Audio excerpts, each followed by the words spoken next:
We are back, and for today's episode, I think it's a continuation of the last one Matt, Felix, and I sketched out.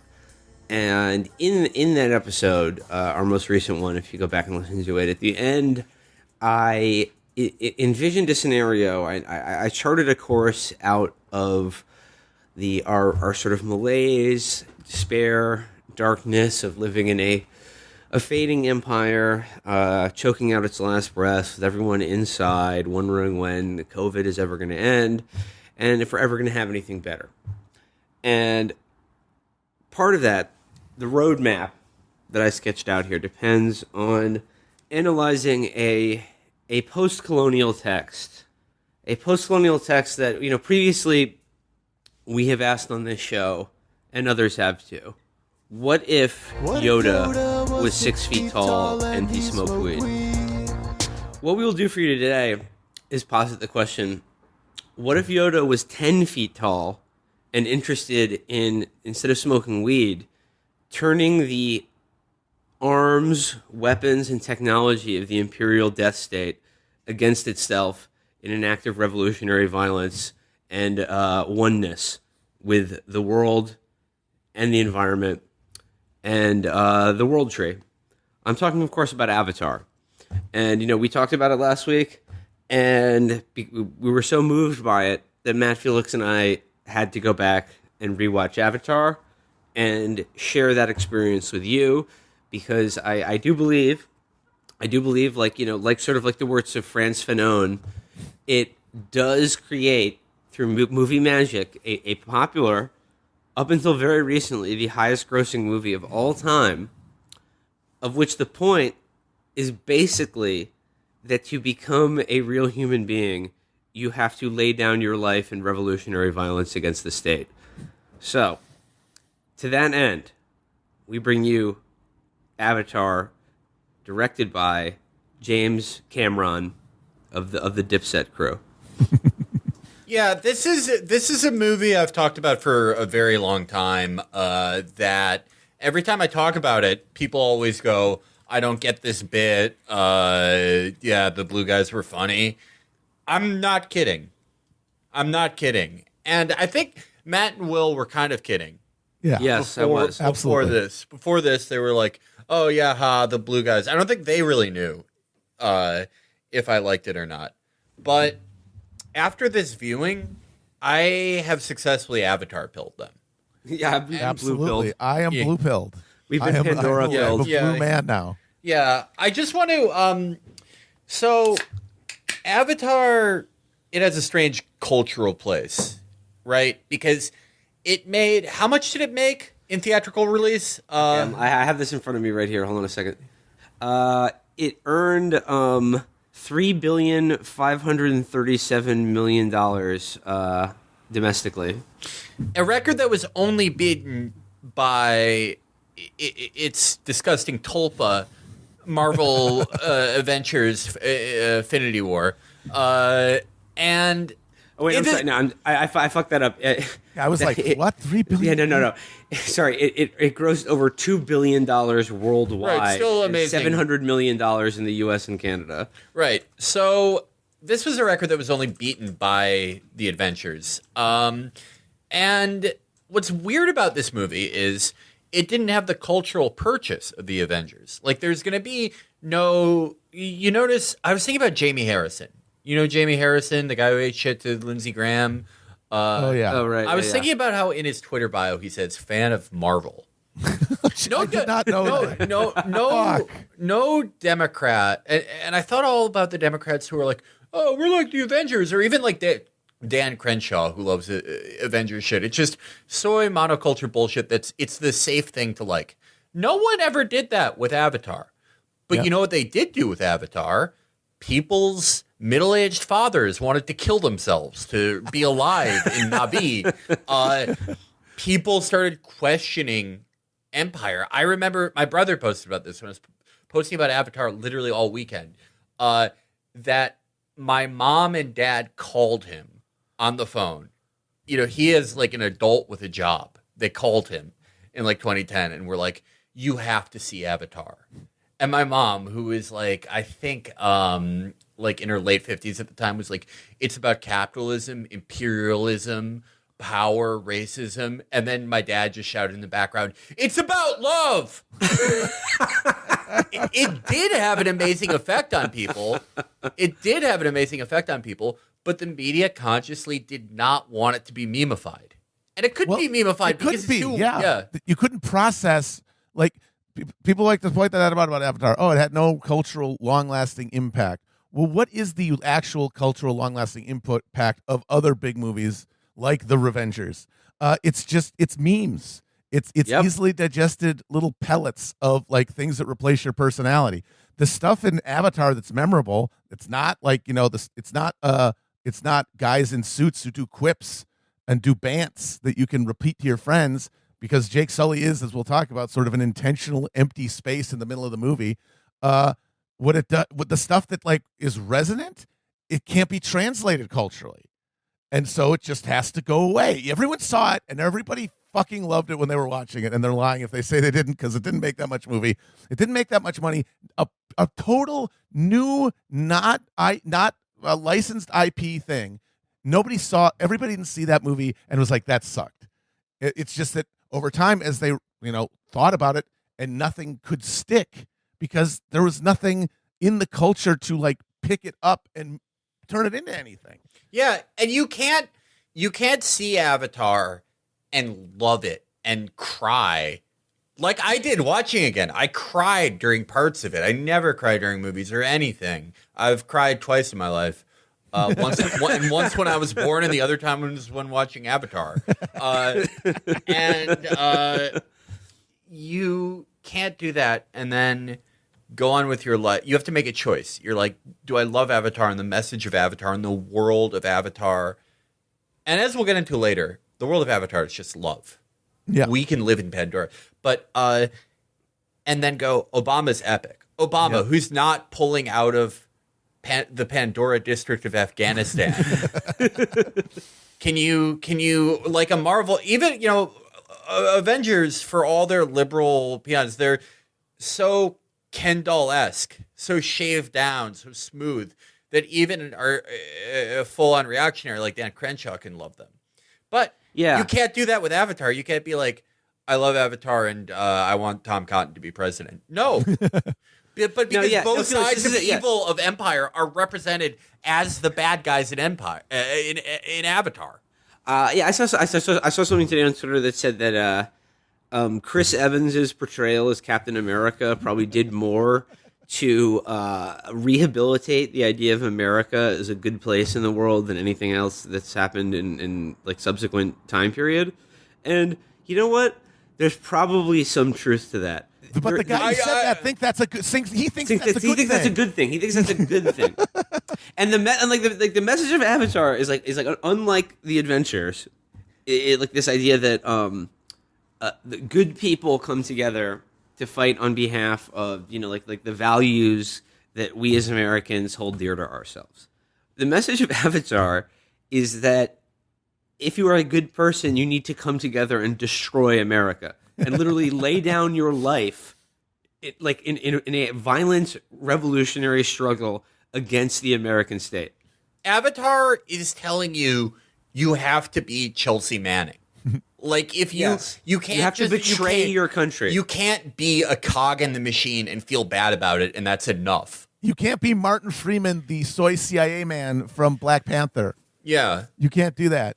And you know what? I remember when Avatar first came out. And it was phenomenally successful at the box office. As we said, up until Adventures, it was the highest grossing movie of all time. But I did remember when it came out, like certain conservative critics were very angry at the movie because they were like, oh, I was looking forward to Avatar.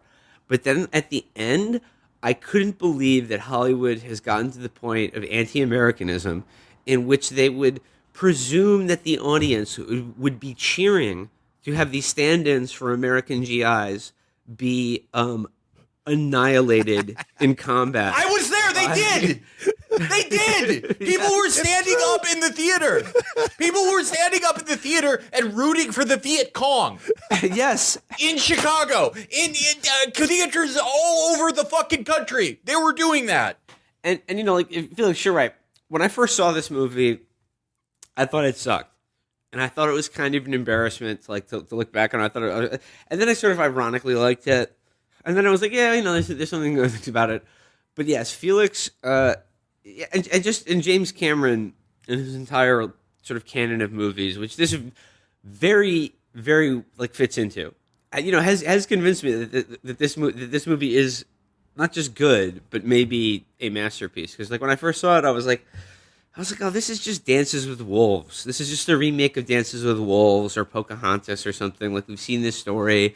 Oh, like, you know, like the white guy has a romance with you know, he falls in love with a woman from a different culture, and then like, oh, he sort of adopts it as his own. But I don't think that's really. I mean, that does happen in Avatar, but that's not really what's going on here, in my opinion. No, absolutely. It's completely different. It's completely different from Hollywood white savior movies about Native Americans, which, by the way, those movies, the point of those movies is they were made during America's ascension as the sole superpower, but in a new American liberal culture. And that is to say that those movies were, no, we're the only superpower. We deserve to be. We deserve everything we have. But we did some bad stuff, and all you have to do is feel bad about it for 2 hours in an air-conditioned room and then go on with your life. And you're a good person because you feel bad about it. And we'll throw in a bonus. We're going to make one of the good guys one of you. We're going to make him one of your fucking Scots-Irish idiot ancestors. and he's not actually a white savior because he doesn't save anything. Avatar is about a white savior, but it's totally different. It's totally different because Jake Sully, the hero of Avatar, he's a nothing. He's a nobody. He's a cipher, and people criticize this performance by Joel Edgerton. But it's really it's Sam Worthington. Same guy. That's how much of a cipher is. You confuse him with yet another stock Australian guy, like sort of tough guy movie actor. Exactly, though. But that's like why it's brilliant. It's like, no, he would have to be someone who was on the surplus benefiting side of Earth. Yep. But is still so alienated and literally chewed up and spit out, has lost his brother, has lost his familial connection, has lost the his use legs. of his body, yes, and is so devoid of characteristics and personality and anything like culture or affection because you could be given all this surplus, literally surplus from space, surplus from the heavens. Yes. And you can be nothing because it's not meant for you. Yep. It's meant for the guy who owns the company, who processes the surplus. And he's not a white savior who like he's better at being indigenous than indigenous people. No, that's not the point. The point is he gives them the only thing that he can give, which is knowledge of how the empire works. That's that's actual solidarity. He actually helps them in the only way he can. And what's more, he completely sacrifices who he was in the empire. He doesn't go back. He can't go back. I mean, and that's the other reason he's not a fucking white savior. He's not white. By the time he does the savioring, he's literally one of them. Actually, like you talk about, he's a 12-foot tall blue man. He is. That's it. He's with them. He is as abject and as he is part of the people. He is one of the Omaticaya. Exactly. Because he gave himself up. Because he gave his life up, literally. He gave his body. His body withers away at the end of the movie. His body goes away. There is no more Jake Sully anymore. Yeah, he's a Na'vi now. And like people get like riled about that because like, oh yeah, you're letting off, white people. You're letting off, the criminals of empire because this is, after all, what is this? This is a thing for all of these, fussy toddlers sitting in the global West to entertain themselves. But like you said, there's no feeling good because if you by the end of the movie are rooting for the fucking Na'vi and you find anything cathartic about that moment at the end where he literally wakes up as a Na'vi, a full one for the first time, you have to do that by having fully emotionally divorced yourself. Not ironically, not through the gauze of history, but through the actuality of the American Empire.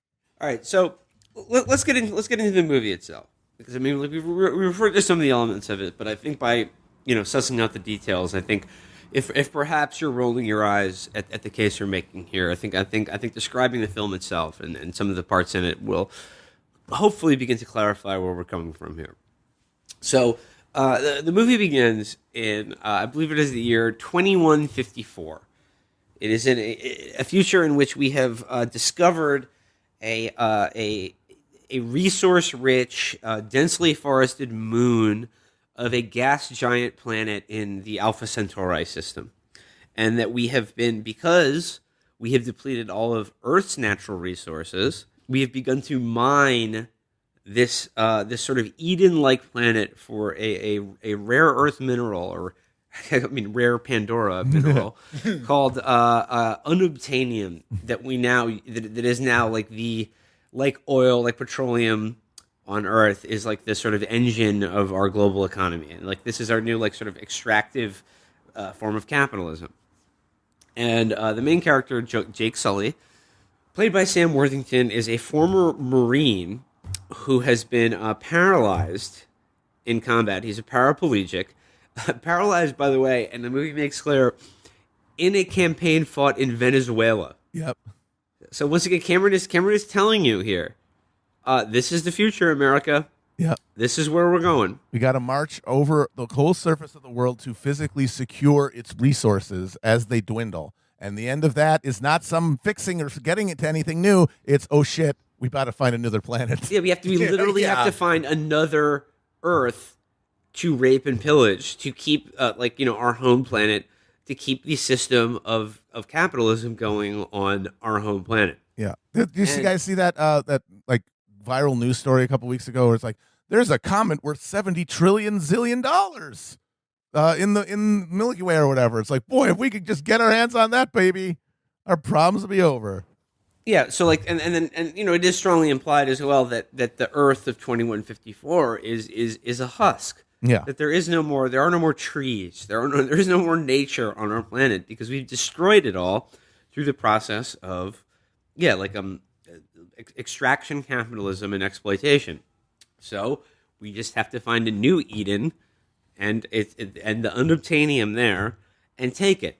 But the problem is, the planet is habited by a humanoid species called the Na'vi. But the thing is, the atmosphere of Pandora is toxic to human beings. We can't breathe it. We need to be either inside in the sort of a mining town and military base facilities that we build as sort of beachheads to go out and mine this stuff. But we have to you have to wear masks if you're out in the air of Pandora. So the solution to that problem is that the company, in conjunction with advanced scientists and academics, have created a way to clone the bodies of the Na'vi and create a sort of keyed to an individual's specific genetic code, a sort of a Na'vi match for them, through which through the magic of technology and science, you can sort of project your brain and consciousness into, and then you're now inhabiting the body of one of these 10 feet tall Na'vi people, and but crucially, you have free reign now to walk and exist in the space of Pandora, right? And so there's this uneasy alliance here between a military corporation, a private corporation that is also an arm of the United States military, and they use their own Marines as basically private security forces to help the securing of this mineral from this planet, and fight any natives, any of the Na'vi people who would wish them to stop strip mining their planet. And the crucial thing here with Jake Sully is that he was never meant to travel to Pandora. He only goes to Pandora because his identical twin brother Yes. was he was the egghead. He was the nerd. He was the guy who had spent his whole life training for this and studying Na'vi and preparing to inhabit his avatar on Pandora. He is randomly killed in some sort of like street mugging or something like that. And because it's his identical brother, he has the same genetic code. And they've probably spent $1 trillion creating this fucking avatar body for him. So they're like, well, we're not just going to let it go to waste. If he's a suitable candidate, why don't you go? Like, what are you doing here on Earth? Just, he's in his wheelchair and his brother's dead. He's got not a lot going on for him. So put him on the spaceship, put him in cryosleep, 6.5-year trip out to Alpha Centauri. He wakes up. He wakes up from this 6-year dream and is now in a completely different world. And he gets off the shuttle, he rolls out there. Initially, he meets the head of the Avatar program on Pandora is played by Sigourney Weaver. She is Dr. Grace Augustine, and she is kind of pissed that she has to deal with with the right guy's idiot brother, who she views as just a grunt and a moron, but she has to do it because he's the only one that can inhabit this body that, like I said, they've probably spent $1 trillion cloning and growing in a vat. And to Felix's point earlier in the movie, earlier in the episode here, Sam Worthington. I'll say that again, Sam Worthington. see if that pings anything Jason in your Clarke. brain. I'm sorry, no. Jake Sully, Sam Worthington. Jai Courtney, what? I'm sorry. Who is just about he's sort of like the beginning of the character select screen before you add any attributes. Yes. That is Sam Worthington as an actor. He is the default protagonist from a video game. And the thing is, he's not a terrible actor. It's not like the performance is really grating. It's just he doesn't have any personality or charisma or really anything about him that connects with you or feels memorable, or it's just and again, it's just who the fuck is Sam Worthington? Why this guy? And that always pissed me off about the movie, because I was like, who is this fucking Zero? I mean, T2 had Arnold Schwarzenegger in it. You know what I mean? Aliens had fucking Bill Paxton, Michael Biehn, Paul Reiser, Sigourney Weaver. You had these great characters that you remember and you root for and you want to be like them. But I think when Felix pointed out to me that because Sam Worthington and his character Jake Sully is such a cipher, I think that is actually intentional on Cameron's part. In that, like you said, he is a nobody. He is the type of person that America produces. Mm-hmm. Yep, and that's in opposition to the protagonist in the Marvel movies, where he's literally a superhero, but he sounds like me. He makes the same references and has the same cultural palette as me. All of the stuff that this just the shit that's I've picked up while rolling through life, like a fucking like a hot dog going under the refrigerator. It being reflected back to me literally out of the mouth of a fucking man god. And so it's it gives you this idea. Those movies get culturally sticky and get memeable because they're telling the audience, hey, look at you. Whereas Cameron's yeah, this is you, dude. This is you. Yeah, you're boring. Yeah. You don't have quips. You don't have bands. You don't even have powers. Yeah. You're just a guy who fucking got blown up fighting for his country, and and he says this in the first intro voiceover, even though the technology exists to cure paralysis, he cannot get it because it's too expensive. Yeah. Yes, no, that is a very interesting and telling detail of this. Is that Cameron does not miss a beat. He's you might think, over a century in the future where we've mastered intergalactic travel and terraforming of other planets and shit, we can't cure a spinal injury. Yeah. And he's like, no, we can, but only rich people can obtain it. Yeah. No, that's what I love. I saw someone the other day point out how, it was Yasha Levine, how science fiction writers, in their depictions of the future, they do not depict poverty. Mm-hmm. like it just like we lose the will to do that even amongst we lose the will for brutal surplus and misery even amidst other evil traits. And he pointed out that Philip K. Dick was one of the only writers who would detail that, who would That's true. detail brutal class oppression even in a future with inconceivable technological advancements. And what I love about, I think the Jake Sully spinal repair surgery problem is he repeatedly does this, where Cameron's vision of this future is no, there's going to be untold technological advancement, but it's still this world. Yep. It's still America, and there's something with the design of the mech that we're going to get into later that perfectly signifies this. Yeah, because Yeah. the dream, what the lie we kind of tell ourselves with science fiction, if it's not, like intentionally kind of challengingly transformative, sort of like Star Trek, where you stipulate, no, this isn't our society. Yeah, this is a post-scarcity society. Our society blew up. Yeah, And like the then point out of Star Trek. ashes, this emerged. Yeah, like the point of Star Trek is that like all the technology, like faster than light travel, replicators, teleportation, or whatever, are features of the fact that human society has like it advanced not just beyond the American nation state, but like a post scarcity utopia in which, because there isn't scarcity and like the surplus created by technology is like evenly distributed, Yeah. that we are capable to use that technology to explore the galaxy and like and not at the expense of like it's not like Earth and Star Trek is just like an endless like shanty town. Yes. Yeah, exactly. No, it's like, oh, we were able to distribute, resources across the planet equitably, and now, hey, let's go see what's in space. Let's see what's up there. And like I said, what's interesting about Amistar is that like we are exploring space. We are doing probably like one of the most profound things human beings can do: discover life on another planet, walk on that planet, live on that planet.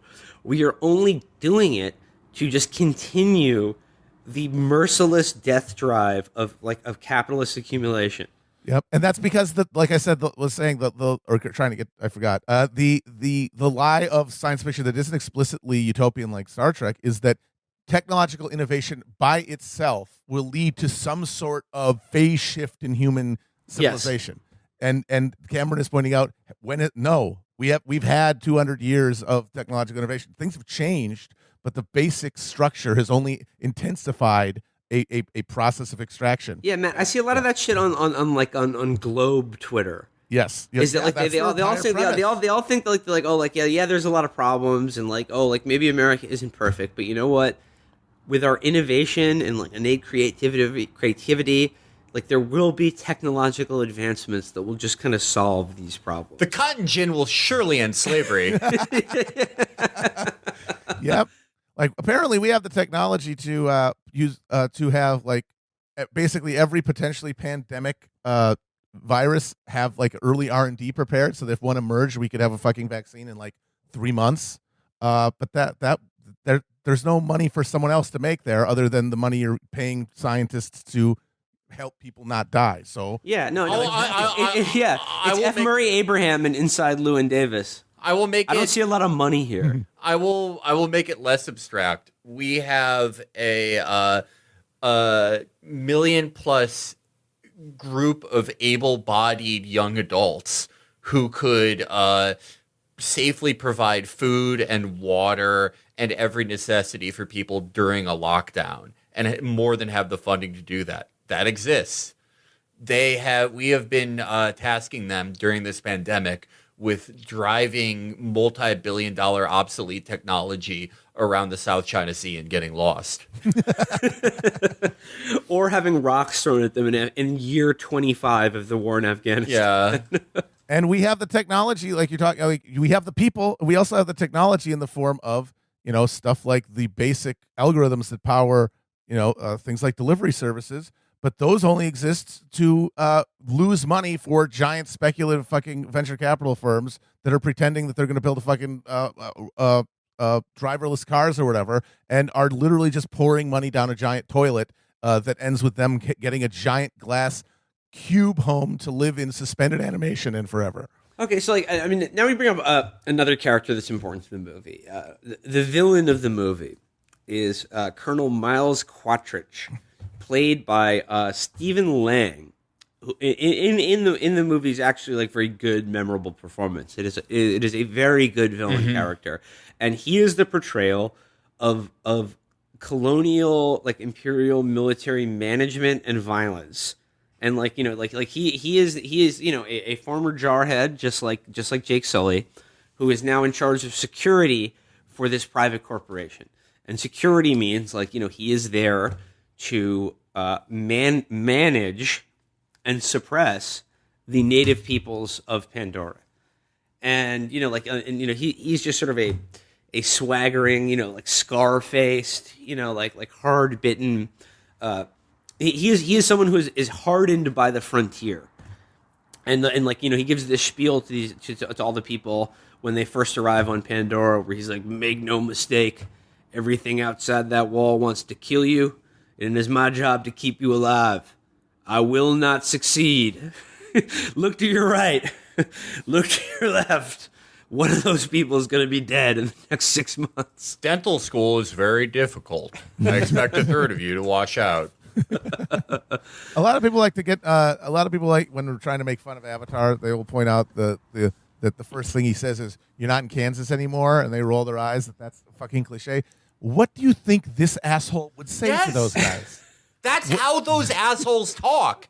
That's how every fucking jarhead that goes on to start a racist coffee company, they're all like that. Like the tagline to all their coffee is like, "This isn't your gay dad's coffee. It has pork in it, so Muslims can't drink it." How about that? Yeah. they're all in the coffee commercial when they're firing a minigun at a bag of Starbucks coffee, they'll just say shit like, "Say hello to my little friend." Yeah. Because that's how their brains work. So eventually, Jake Sully gets to port into his avatar body. And the first thing he does is the scientists are like, no, you have to lie down. Your vitals are spiking or whatever. And he just feels his toes move, and he runs out of the building because he's experiencing for the first time in a long time mobility. He experiences this ecstatic joy of being in control of not just his body again, but this perfect angelic 10 feet tall, like a angel, basically. Yeah, he's reborn. He has capacities that Earth. Remember this: capacities that the Earth society is preventing him from using. They took his legs by sending him to get blown up in Nigeria or whatever. By the way, all the countries they talk about them fighting in are ones where there's oil. Yes, no. Quatrich says he fought in several campaigns in Nigeria, and Jake Sully was a recon marine in the Venezuela campaign. And then it's all right, you got us that oil. We have a society that can cure spinal injuries. Good job getting us that oil. What about my spine? Who's new phone? Who's this? Motherfucker. Jake Sully, we're going to do an awareness-raising concert about Marines who lost their spines in Venezuela with the Modest Yahoo hologram. Good luck, bro. Okay, now here's another important facet of this, because I said in the sort of corporate, military, colonial, imperial management of this mining project, there's sort of two nodes of it. There's Quatrich and his sort of private security, and that's the thing. They're not just private security; they are the official armed forces of the United States or global government at the time. But they are just contracting directly for a private corporation. They're not just mercenaries; they are soldiers acting as mercenaries on behalf of a private company. But they are still technically in uniform. But the other half of that are the scientists. Sigourney Weaver's character, and there's another guy who has been sent to Pandora, and he has his own avatar body waiting for him. And he's one of these nerds. He's a nerd who's been waiting for this his whole life. He went to school for this. He studied 5 years to learn the language. And these are the PMC. Yes, exactly. Yes, exactly. and like the scientists think that they're different than the brutal imperial machine who is funding all of their research. And they look at all they look at all of this like the perfect and wonderful opportunity to pursue their research like as they see it. They don't see themselves as part of the same apparatus as these military assholes who they have to work under. And then like I guess like the head of the whole operation is played by Giovanni Ribisi, and like he's the corporate dickhead. He's the Paul Reiser character from Aliens. But like if he was in like but he is the shot caller on the base, from the corporate. Yeah, like Quattridge is technically under his command, right? And it's very telling that the first scene you see with Giovanni Ribisi, he's in like the ops center, he's in his command office or whatever, and what is he doing? He's fucking putting. He's playing golf. Yeah, he has it's the year 2154. He's on an alien planet. And what is he doing? He's practicing his fucking putt. Yep. He's on an alien planet with sights and flora and fauna more beautiful and that the human mind can barely even process. Like just heavenly beauties. And he's like, when I get back to Earth, they're gonna wonder how my putt got so good. It's it's perfect. The PMCs are so perfect, but the range of the PMCs are so good because Giovanni Ribisi, he's sort of like the McKinsey guy. He's like, hey, come on, all right, silly season is over. Stop fucking around with the blue bullshit. We gotta get the bottom line going. But Sigourney Weaver plays like sort of a Samantha Power type. Yes, and she and both her avatar body and her human body, she wears Stanford t-shirts. And has red hair.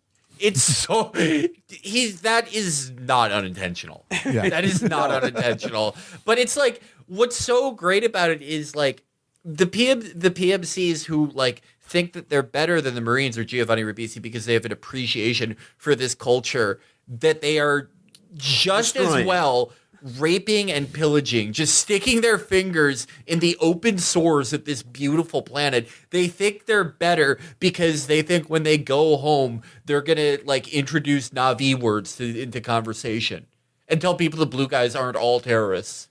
And here's the most important part though. They think they're different than like the brutal military exploitation. But the thing is, they and their research projects and their avatar program are the single most effective means of oppressing and exploiting the Na'vi people. They're USAID. The Pandora. Yep. Yes. Because they set it up like, we want to get this unobtainium. These blue people are here. They're not high tech enough to stop us from taking it, really, but they do. But they're good enough to fucking kill us real easy if they wanted to. And so it's like the best way to do this, the lowest cost way to do this is to get some fucking nerds in here who've read some books about these assholes and try to talk to them, and then make them into the blue people themselves. And what do they do? Offer them roads, offer them education. Yeah, everyone knows English in the Na'vi country, in the village because they got taught by Sigourney Weavers. Like, okay, why are you doing this? It's not for the benefit of the Na'vi. They did not need anything. What you need is to feel good about the fact that you're destroying their fucking planet. And that's what everybody back home on Earth has to feel like too. So, I mean, it gets going when like, okay, so Jake Sully in his avatar body, like eventually, like, you know, he goes out into the bush. He goes out into the vast, like the Eden-like forests of this planet, and you know he's essentially there as sort of a bodyguard for Sigourney Weaver and the other nerd in their avatar bodies. And you know they're walking around out there, and he has a gun. He's got a big ass gun as a Na'vi person, and you know he's walking around out there and he's taking in the sights, and it's all pretty cool. They got, oh wow, here's a mushroom that's 10 feet in diameter. Here's plants that glow when you touch them. You know, here's a tree that's as tall as the Empire State Building.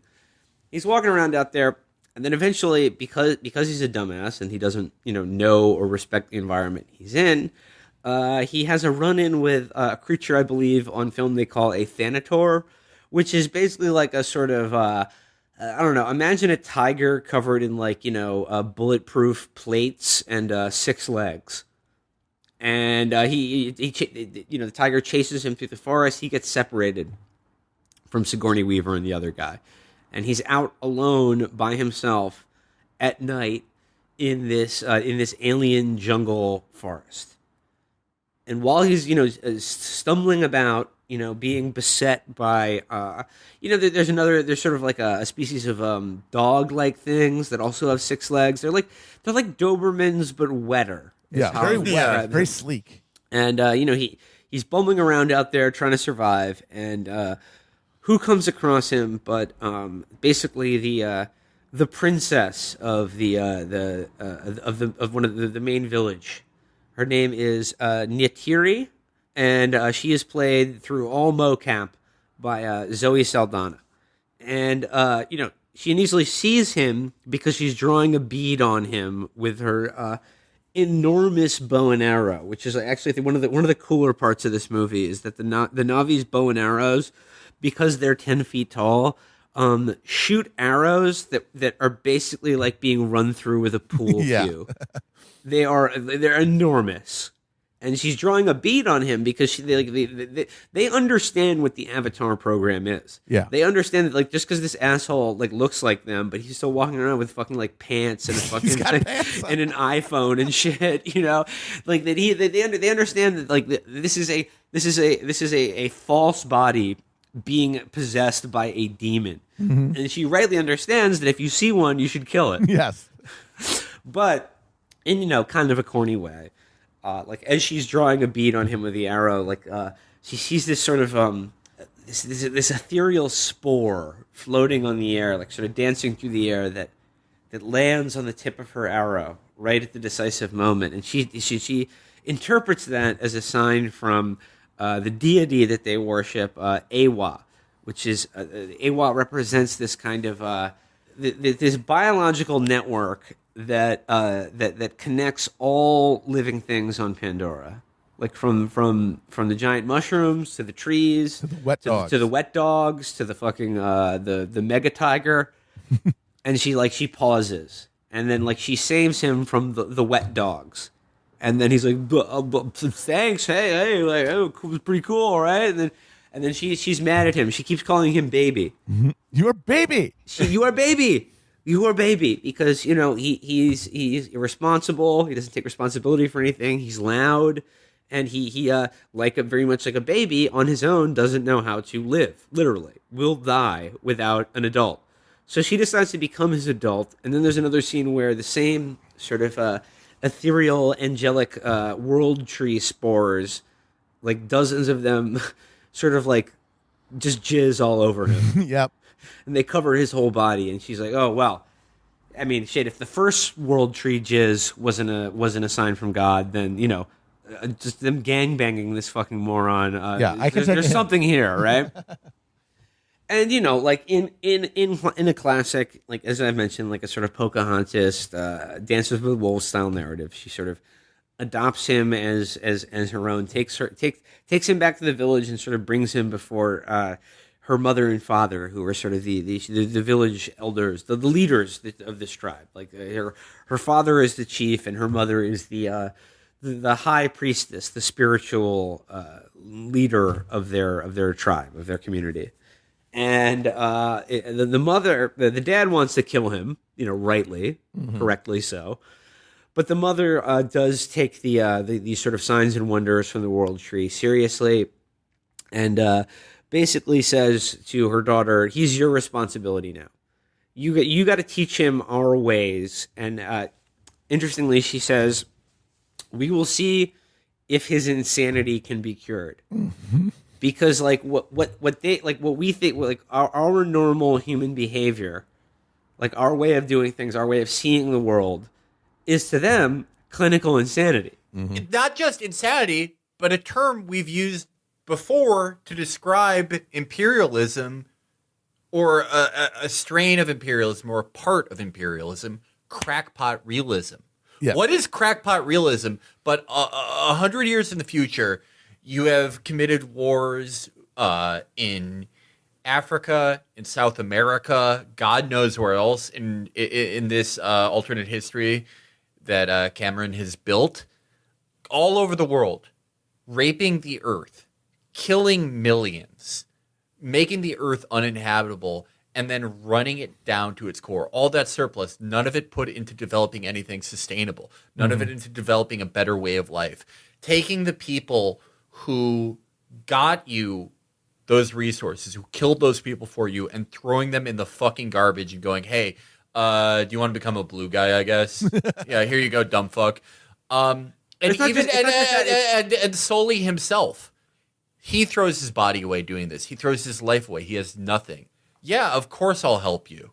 Yeah, of course I'll do this. Of course I'll do another thing for the Empire who I did so much for, and I have gotten nothing from it. I can just pretend I know how to walk in this piece of military technology that they made just for extracting more resources. And if they do get those resources, what do you think happens? They run through it just like everything else. Yep. Onto the next planet until you run out of planets. We got to go to the next planet to keep doing this thing. Yeah. It sucks.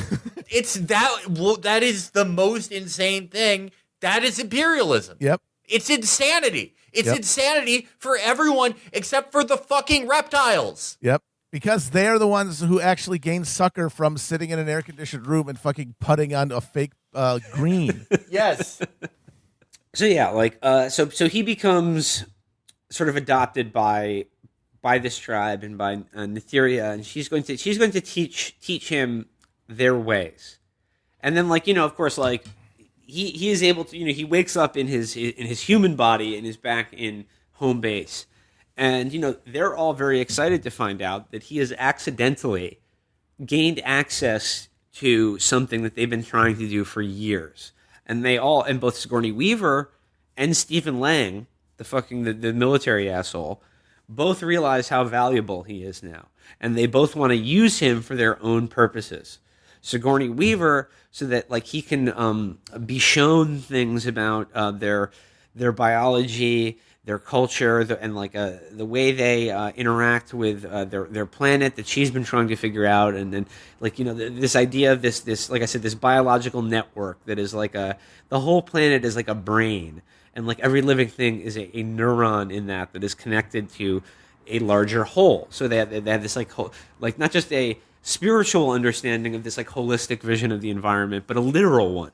Mm-hmm. Steve Quattritz, the Stephen Lang guy, understands that, like, oh, I now have a Marine in a Na'vi body who can do scat recon for me.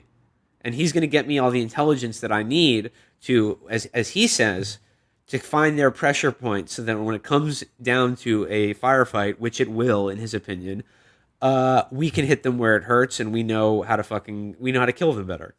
Why do you think the tree chose Jake Sully? I mean, the answer may as well be just moving the plot forward, right? Yeah. But seeing the incredible depth that we only have figured out about this movie 10 years later, things like the Stanford t-shirt, I think it's because the tree knew, no, we can't do it to Sigourney Weaver because she's benefited from this. Yeah. She's benefited from the system that is carrying us up in part. This guy is a nothing. He's a nobody. He can give this up. No one else can. Yeah, and like there's another guy that was one of the science nerds who was like friends with Sully's brother, who like read up on it, and he knows Na'vi and he knows the names for everything. And when Sully gets picked, he's like annoyed for a long time. But also, he couldn't get picked either. Not just because he benefited, but because he thinks he knows. And the reason that she picked Jake Sully more than anything is that he was baby. Mm-hmm. Yes, he's baby. He could be trained. He could be deprogrammed. The fucking nerd could not be deprogrammed because his scientific approach to this problem that is embedded within the insanity of imperialism that he doesn't even see means that he would never. There would be so many points of resistance that he would never be able to be turned into an actual person in the one of the people.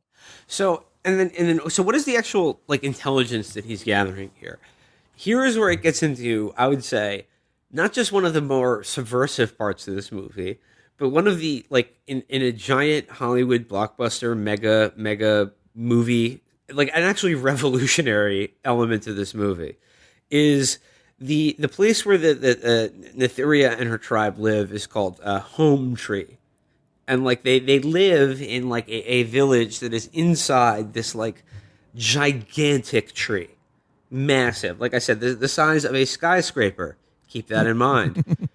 And then, like, Jake explains to Quatrich, the military asshole, like, oh, like, no, it's supported internally by all these different, like, struts and columns and, like, inner superstructures that you don't see from the outside. And he's like, aha, very interesting. So, while this is going on, he spends, months with them, and he learns their ways. He learns how to hunt. He learns how to ride one of the dragons. He learns how to ride one of the horses. He ports into them with his ponytail tentacles, and eventually he is officially made part of the people. He is sort of initiated. He's bar mitzvahed. He becomes a member of their community officially. He's patched in, exactly.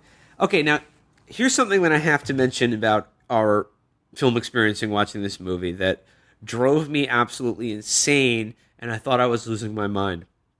After Jake gets bar mitzvahed by the Na'vi people, the Zoe Saldana character takes him into some sort of a grotto with glowing tendrils of the spirit tree.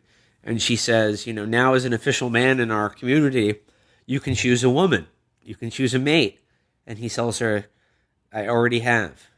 And they come together, and they join. They kiss each other and make love. When we watched this movie, we rented it on Amazon Prime, and I was waiting for one thing in this scene, and one thing alone. And that is the scene where Jake Sully and Netheria have sex by joining their ponytail, like sort of genital tentacles together, and intertwining them together in the exact same way they have already shown him intertwine his genital tendrils into a horse and a flying dinosaur. Yeah, but that did not happen in the Amazon Prime version of this movie we watched, and I thought I was losing my mind. We had just talked about on our last episode, that was like a major feature that we were laughing about the movie. One of the weirdest parts of this movie is that the Na'vi's like sexual functions and their basically beasts of burden are physically penetrated and but the same way. That's how you drive a car, though. The Amazon Prime version of this movie retroactively edited that scene out. Yeah. And I swear to God, I thought I was losing my mind because I remembered that vividly when I first saw this movie in the theater. You want to talk about evil? You want to talk about empire? Jeff Bezos or whoever, or like Fox or whoever put this fucking movie out, knew that people made fun of that element of this movie in the past, and they edited it out of the movie without telling anybody, thus creating like this fucking Mandela effect, gaslighting effect in my brain, where we had to look it up online to find out that it had been fucking changed. Yes. It's evil, demonic. Yeah, I think Bezos personally probably took that out. Bezos probably hates that this movie has to be it's totally against what Jeff Bezos wants and his designs of the world. He's Giovanni Ribisi. He watches that movie. He's like, you know what? If he did some more workflows, this never would have happened. Yeah, no, yeah. I have to believe this is his personal evil. And one thing Bernie can do during the Biden presidency is call hearings about this. Yes.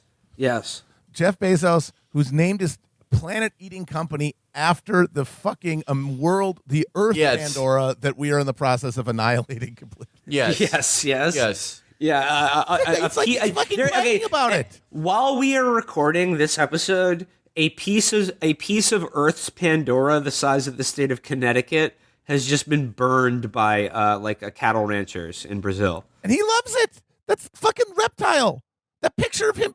The picture of him eating that fucking iguana, man. The picture, is one of the most evil pictures I've ever seen. God damn it. It's like, why are you doing this? Why are you doing this, Jeffrey? Why are you just creating human misery by the boatload and creating a wealth that is inconceivable and unusable by you in any meaningful sense? Well, I get to eat a lizard. I get to do cannibalism in front of you, and it's just fun. It's just a slight digression, though. I mean, this is one of my greatest fears about the degradation of our culture and the corporate domination of every facet of our life is now that all art is like streaming, and that like nobody has it like physically. They just have access to a library that they like. Oh, everything's there. It's great. Like, I don't have to worry about where's the DVD, or do I put this in my Discman or whatever. Yeah, it's great in one sense, and I like it. But the terrifying thing, though, is that the fact that it all exists on a cloud controlled by Amazon means that they can, at the push of a button, erase entire swaths of our culture or edit out things that are inconvenient about things that we've already all experienced. Like, remove it from our cultural memory without telling anyone, and for nefarious reasons, they can do that at the push of a fucking button. So if you have that out there, a copy of the original uncensored Avatar with the alien tentacle fucking scene, please let me know, because I need a copy of this. I cannot bear to think that beautiful scene of love was robbed from us. And on the flip side, this is not the only one of this. The only movies that this is true of. If you watch the Nicolas Cage Wicker Man on Amazon, the one scene that everybody wants to watch in that movie, where he is screaming about the bees, fucking the bees cut out. Yes, they removed it entirely from the version of the Wicker Man that you can rent on Amazon. I guess because like those things are cringe, and we can't have anything cringe. Everything has to be smoothed over and like digestible, and nothing could be too like earnest or weird or embarrassing or cringy. Because if everyone is pursuing not being cringe or consuming cringe, then they're guaranteed to only absorb the most like flavorless mush. Because that's the only way you can guarantee you're not going to encounter something that's going to maybe hit you the wrong way, maybe make you feel embarrassed in some way, and we can't have that. Everything's got to be a smooth, just content orb that you just put a fucking entertainment pellet that you swallow. I mean, it is not inconceivable that, I don't know, 5, 10, 15 years down the line, if you go to rent Avatar on Amazon, you want to show your kid, hey, this is James Cameron's movie, changed every blah, blah, blah. These Chapo guys, they really put me onto it. And you'll go to rent it, and the movie will have been, with computers, just made into a different movie where Giovanni Ribisi is the good guy. Yeah. Yes. Yeah. Yes. Where when they show up, he introduces himself to the cadets, and instead of saying, you're not in Kansas anymore, it's like, it looks like Pandora happened. If you see any 7 feet tall Smurfs, say hi for me. Yeah. He like starts a charter school for Na'vi children to join the mining company, and then the movie ends with him saying Bazinga. Remember, Black Panther literally ends with a goddamn opening charter schools. Yeah. Yep. Yes. Yep. No, this is like, man, they have made it harder to pirate than ever, and they have never given you a greater reason to pirate. Absolutely. All right, so back to the film itself. Eventually, like, it's all coming to a head because the mining company knows that one of the single biggest deposits of unobtainium is right under the home tree where all the Na'vi Oh, live. darn it. And, like, they know that, like, look, this is the only reason we're indulging any of this Avatar bullshit or any of, like, the teaching them English or any of this bullshit is to get them to move from, like, their ancestral home so that we can bulldoze it and fucking strip mine it. But that'll be it, though. After they do that, that's fine. It'll be done. Yeah. The Na'vi will go somewhere else, and then we got our unobtainium, and we'll be gone now. Bye-bye. Thank you for letting us take your tree away. Yeah. So eventually, the Stephen Lang's character, the military guy, uses Jake Sully's own words to make the case for why we should just fucking attack them right now. Like, they're because and the more Jake Sully begins to sympathize with them and become a part of them, like he says in his own little video diaries, like, everything they sent me here to do is pointless. Like, these people are not going to leave. They're not going to become like us because we have nothing to offer them. Yep. Yes. Like, they have their way of life is perfect for them. There is nothing about our world or our way of life. Relationship already. They don't have to go to space to try to get some more resources to keep the whole thing from falling apart. Yes. So, and then Giovanni Ribisi's character is like, I mean, is there a way we can do it sort of like sort of humanitarian? Can we like limit civilian casualties or whatever? And Quattrich is like, I'll shoot gas at them first. Yep. Yeah. And that's like, key because all right, okay. Because you can't have Quattrich can't be in charge. If Quattrich is in charge, then you don't have a system of like coordinating like the capital machinery to anything other than just conflict. Conflict is just supposed to be the tool. You has to be a tool. The tool has to be wielded by a guy who has been sufficiently conditioned by culture to know, we got to press the button and kill these people's tree and kill as many of them it takes to get the unobtainium. But I got to feel bad about it. And the other smart thing that they make clear in this movie is that it's not just like they're on some alien planet, they got the guns, they can just fucking blow these fucking blue people away if they want, steal their shit. They do make clear that people on Earth are aware of what's going on. Yeah. Like through the media and things like that, like the Iraq War. Mm-hmm. Like, for instance, if Blackwater does a fucking massacre, or we shoot like enough depleted uranium into Fallujah to like lower the birth rate for the next 5 generations and poison an entire city of people, that kind of looks bad. Yeah, people go like, maybe this people get angry about if that. If we're doing this, maybe we shouldn't do all the other things that this thing feeds. And you have to keep that, like, people know it at a deep level, but you can't remind it of it too much. It can't be in their face. Yes. So, he's like, yeah, okay, like, all right, let's just pull the trigger on this. Let's start the operation. So, like, Quattrich and his jarheads, they assemble their locust-like swarm of, like, attack helicopters and this gigantic gunship, and they all amass on Home Tree. They shoot it full of gas. Jake Sully's trying to warn them, but like he is since prior to this, like, sort of outed himself as like, hey, like, guess what? Like, I'm only here because I've been a spy the whole time.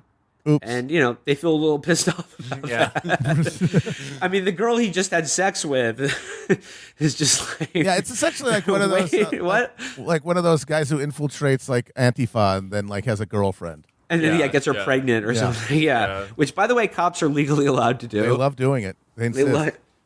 They can have sex with women as part of their cover. Yeah. Even though it's basically rape. Yeah.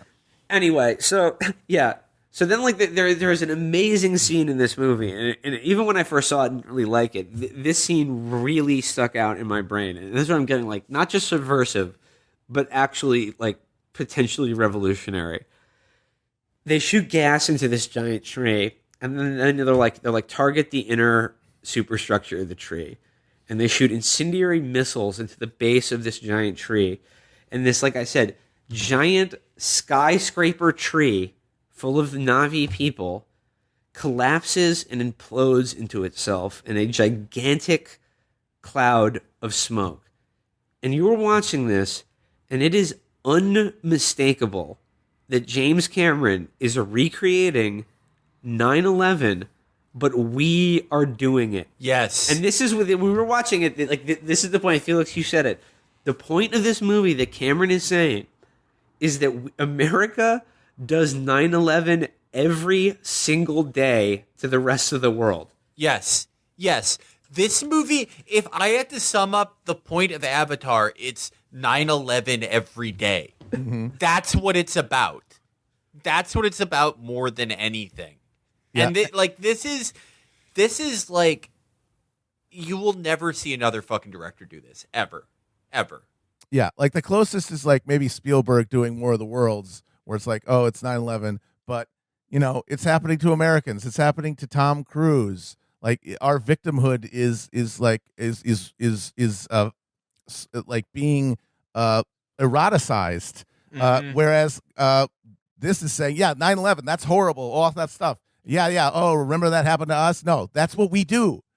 That is what we do. We're the 9/11 doers. We're the 9/11 doers. There's a great scene where Quattrich is the Muhammad Atta of this operation, and he's overseeing it all, and he's in the cockpit of this giant, like, gunship, and there's a great little detail where he's just sipping coffee. He's just sipping his coffee, and he's like, all right, commence firing. Takes a little sip. It's just like the casual banality of just him getting on with his day as he's about to like fucking nuke this like the home, but also this gigantic beautiful tree. It's the World Trade Tree. I swear to God. Yeah, yes. So that happens, and and then Jake is, of course, his human body is incarcerated back at the military base for betraying the Marines for going native, and then along with Sigourney Weaver and the other science bitches. But then, like, they are freed by Michelle Rodriguez's character. I haven't mentioned her so far, but she's a helicopter pilot who she's supposed to take part in the 9/11 attack, but is disgusted by it and chooses not to fire. She breaks off. She breaks rank. I want to point out, I love Michelle Rodriguez's performance in this. I love her character, and she says this is another thing that people probably made fun of when it came out, but now is genius. What does she say when she breaks rank? I didn't sign up for this shit. Yeah. And it's like the smart ass thing to say at the time was like, oh yeah, no, this is exactly what you signed up for. But no, that's his point. Yeah. Is that you're so alienated, not just from yourself, from your family, you're so alienated from your own labor that you don't even realize what you're doing. Yeah. You are in a cog who is not even aware of their function within the system until the moment of truth. Yes, and the whole point of all that superstructural stuff that's in the compound that they the whole gamut of humans on Pandora represent is there to keep you to a point where you're kept from the moment of truth until you're ready to press the button. Yes, and she's the one person, and I think the fact that she's a woman and that she is not white is part of maybe why she does that, but everyone makes that choice, and it's like the reason I think people get annoyed by things like this because it's like, oh, look at these, you're having all these colonial monsters like turn against the system. Well, some of them, but the vast majority of them don't. Yes, the vast majority of people just do what they're fucking told. Yes. So she breaks him out of the brig, and hops in the helicopter and takes off. And during their escape, Sigourney Weaver is shot by Stephen Lang. And this is the thing, they repossess the technologies and the tools of this corporate imperial power to fight it, to turn against it, to help the Na'vi, to bring together the Na'vi, their indigenous struggle against a technologically superior colonial power, but joining it with not just the actual the guns and tools created by that same power, but as you said earlier about Jake Sully, the knowledge of how Empire actually works to turn it against it. Yep, and that's another thing people complain. Oh, it's white saviorism. Well, I'm sorry. I mean, and this is the difference between that sort of mopey, liberal, colonial narrative is a technologically inferior society. If it is opposed by a unified, technologically superior society, is going to lose every time because the guys with the technology, they might be insane husks, but they're insane husks that can press a button that makes us that gives them the power of, in one of them, almost every one of the other less advanced technological societies. They will lose unless they can get the button pushers to stop pushing the button or turn the button on the fucking actual people who are making everything, who are driving the conflict. That's only that, that's white saviorism, whatever, but that's actually solidarity and cooperation just across a culture, not within one. And that is what we can't recognize and what our culture kind of teaches us to act like cannot be transgressed. That was Cameron's real sin with this movie, ideologically, was suggesting that, no, you actually can be different. It is not just like the narrative of being like a colonial foot soldier or someone who benefits from empire is not just, yeah, boy, things could be different. Boy, those people sure seem to have the right way of it. But oh well, guy, I got a 401k after all. That's the realism. That's the capitalist realism embedded in like all the racial pessimist narratives that people react to and what they are comforted by. And Cameron, by saying no, that border is permeable and is that makes people uncomfortable because that really is the only potential liberatory connection that could be made. The only real revolutionary connection is one that bridges that kind of species or racial or cultural barrier. And the leader of their tribe was killed in 9/11, and Jake Sully has to return after betraying these people, but he regains their trust by riding and fucking an even bigger sky dragon. It's not important, but he gains their trust and becomes their Ho Chi Minh.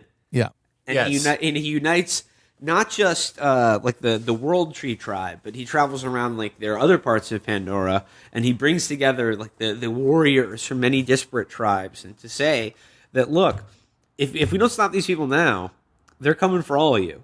Yep. And there's a scene where he actually prays to the World Tree, and Sigourney Weaver has died, but like they've sort of I don't know, the tendrils of the World Tree have sort of like accessed her memories, and like she's died, but has been absorbed into the neural network that unites the entire planet. Mm-hmm. And he prays to the World Tree, and he says like if Grace is in there, then you have her memories.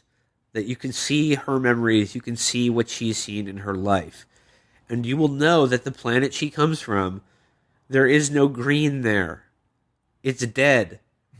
And if you don't help us, we will do that to you. Like, that's what Pandora will look like if we are not stopped here and now. Yeah. Yes.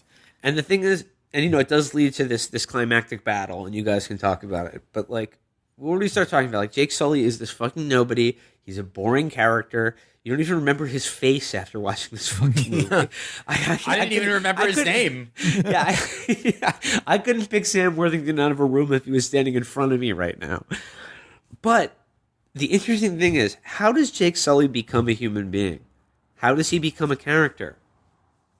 It is only through laying down his life in an act of revolutionary violence against the capitalist imperial state. Yeah, like that's his actual, like, he doesn't, because he's still in the Avatar body and in his human body, and it isn't until he drives the humans off that he is able to become just of Na'vi. That's what allowed him to finally like sever the connection to transform himself. But yeah, it only happens after slaughtering hundreds of his fellow soldiers in another 9/11, and that's 9/11 as we experienced it. They're doing 9/11 to our brave troops, but you're rooting for them to do it. Yes. By that point, like, he made you feel terrible when he saw 9/11 happen to the Na'vi people. Then he makes you feel elated when they do it to us. Yep. Yes. Yeah, there's a specific moment that Felix pointed out where one of the Na'vi guys, they come from the sky onto these like helicopter things to attack these dudes who are like gun shipping in to wipe them out. And one of the Blue Warriors, who was friend zoned by Jake Sully's girlfriend, he jumps into the open rear hatch. The bay door is open, and they're getting ready to push out this gigantic cargo pallet of explosives. Yeah. To blow up the world, like the spirit tree that like is the most sacred thing in their culture and like in their ecosystem itself. Yeah. And they're getting ready to push out of the back of this giant cargo plane this like giant pallet of explosives. And yeah, like the one of the warriors, like, jumps off the back of his flying dragon into the back of this fucking plane, and there's like 6 fucking jarheads there, and he just starts grabbing them, like this 12-foot tall fucking like he's angelic blue. warrior. He's got he's got like feathers on. He's got like bangles. He's a fully actualized like human being, and these guys little are these rat-like grubs who are just disgusting, like in military little uniforms gray men and guns. He starts just grabbing them one at a time and throwing them out of the back of this plane. Yes, as they're screaming and falling to their deaths. And I swear to God, we were just like pumping your fists in the air. Yes, kill them all. Kill the brutes. Exterminate the brutes. Like Colonel Kurtz says. Yeah. But We are the brutes. Yep. We are the brutes. Yep. We are the savages, and we must be killed.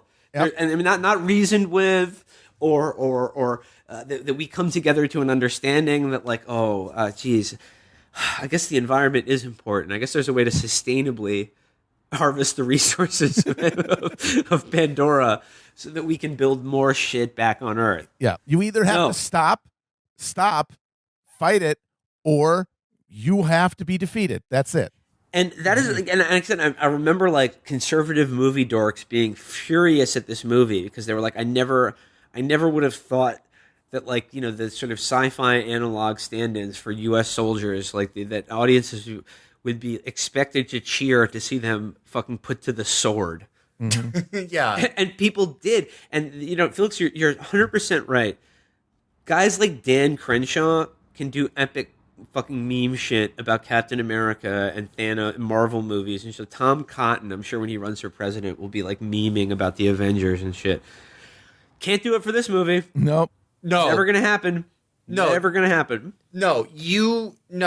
Dan Crenshaw he will never sell to you that he relates to Avatar. He will, to the extent that he knows about it, he hates this movie. Mm-hmm. But you know who else would hate it?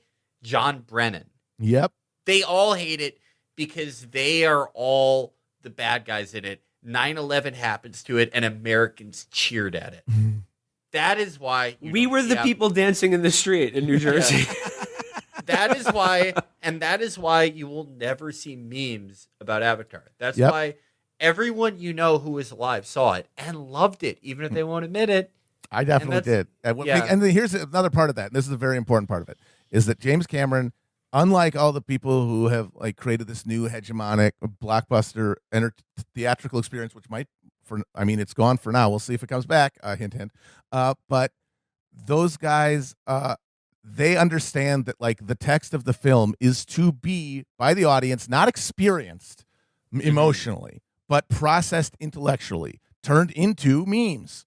Like maybe you cry because you see all of your super friends together in one shot or whatever, but that's literally just hitting your nostalgia button. Like, hey, you remember when you read these when you were a kid and you thought life had meaning and you weren't and everything wasn't going to suck? Remember how happy you were when it turned out Spider-Man wasn't dead? Yeah, exactly. Because you convinced yourself that he was dead and we'd never see Spider-Man again. Yep. And then when he came back, you were really happy. Yeah, like that's the only emotion in them. Like the emotion in Avatar comes from the experience of watching it, and that if you saw it in the theater, man, with the 3D, it's the best 3D I've ever seen in a movie because it was shot by James Cameron on 3D cameras that he fucking designed. And that is the other amazing thing about Cameron is that like every movie he does, like and Avatar is a perfect example of this, and like we've shitted on CGI effects in movies before, but James Cameron is really the only director I can think of that invents the technology that didn't prior exist to do the thing to fulfill the creative vision that he has in his head.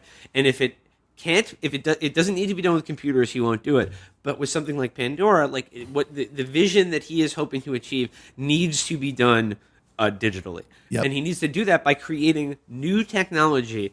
And I'm sorry, Avatar is the only movie I've seen probably since Terminator 2 that has meaningfully move the ball forward on special effects technology. Yep. Yeah. And what was it done? What did everyone else do with it? Hey, they paid more for this 3D ticket. Well, let's just take a bunch of piece of shit movies we were already shooting in 2D, convert them afterward to 3D, which means that the screen, it's literally darkens the image and makes it harder to watch. And then we're going to charge them twice as much for a ticket. Yeah. That is, I think, like the final thing we want to get to about this movie is Cameron isn't just an amazing director. I mean, he's up there with Spielberg. I think they're about equal levels of talent just as filmmakers. Cameron writes all his own material. This is all original material by him. He's not taking History Channel bullshit and turning it into slop that makes you go support the war in Kosovo. He's not doing that. But not just that. If it wasn't already amazing enough that he creates Terminator after a food poisoning nightmare he got, he invents technologies. Yeah. And he doesn't just invent technologies and use them and changes cinema and expression, but he commands armies of people, 50,000 people working on something, like billion-dollar budgets, and he commands them flawlessly. Yeah. He earns everyone's respect. He's not like an exacting prick. He knows exactly what he wants. If he sees you painting a set piece, he's coincidentally has read 10,000 fucking pages about like polymer painting and is going to show you the way to hold the brush right. And he'll be right. Yeah. There are so many stories I've heard from film people about Cameron on set that he knows exactly what every one of the 10,000 people on that set are doing. What everyone's job is. Yep. What leader in America is like that? Yeah. No. Nobody has any. Everyone has the most narrow aperture of knowledge. Which the more power you have is the more removed from the actual thing it takes to do what you're directing. The more it's just like some fucking PowerPoint shit you learned in college, and not the actual like, hey, what are we doing here? Why? What are the actual like component processes that make up this project? No. I was like, oh, wow, well, there should be an L. There should be. We want the Smurfs. Can we have the big Smurfs? Can they have a Nike swoosh on the back or whatever the fuck?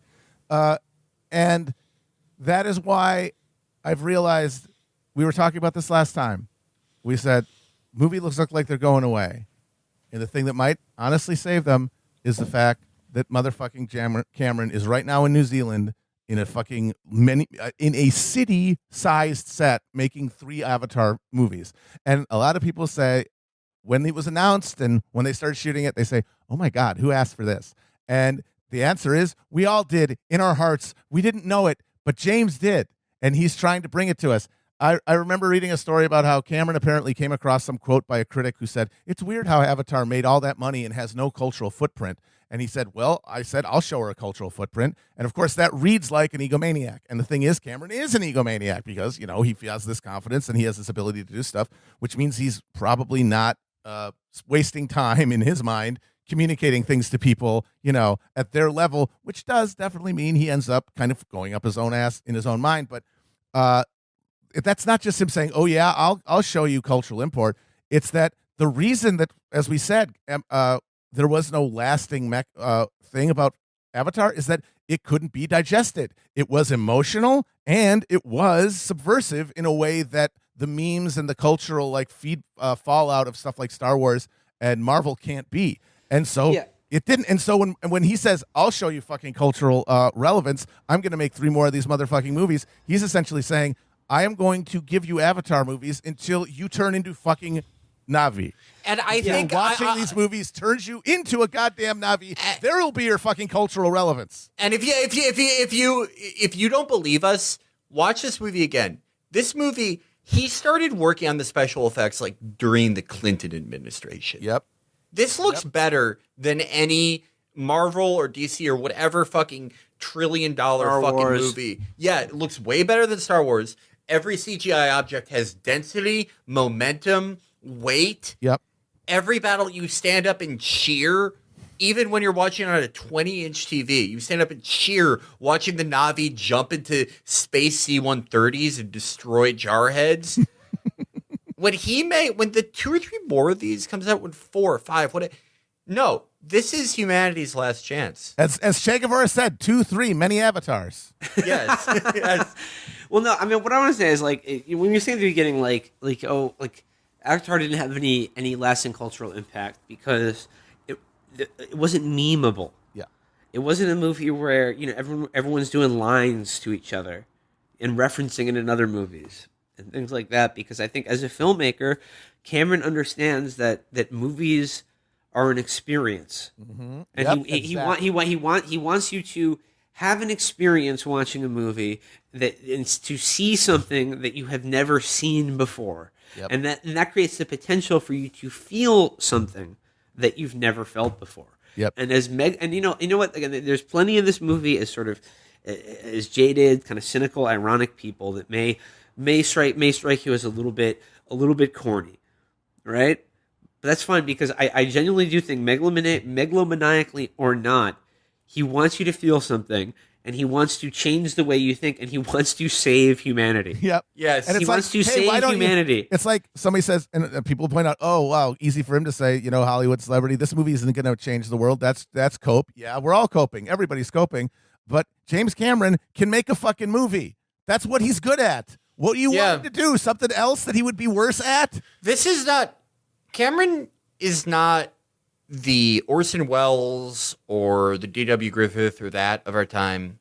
Because we live in a bug, soy, whatever you want to call it, time, whatever it is, hell world, clown world, fucking whatever. Our Napoleon is a film director. As it had to be. As a society of spectacle, what job? Coordinating a vast bunch of people to get something done? Well, we have a military, but as we said, that's not their job. Their job is just to keep fighting. It's not to win anything. If you want to command people to a goal and see it achieved, you got to make a movie. That is, he is Napoleon, he is Alexander, he is Xerxes. Mm-hmm. He is the greatest administrator in North America. Yeah. And I think back again, we talked about it last episode, how when we talked to Naomi Klein, she said, I don't know what can make Americans care about imperialism. It's right in front of us. It's true. It's right in front of us. And the thing, Avatar isn't, at the end of the day, it's not Dances with Wolves, or it's not any of those horrible Hollywood guilt pieces that they made in 2006 and 2007 after they booed Michael Moore for talking about the Iraq War at the Oscar. Suddenly, we feel bad. Here's a movie where Matt Damon is sad in Iraq. Yeah. No, it's not that, because they're all about defeat. Because the left in this country wants beautiful defeat. Yep.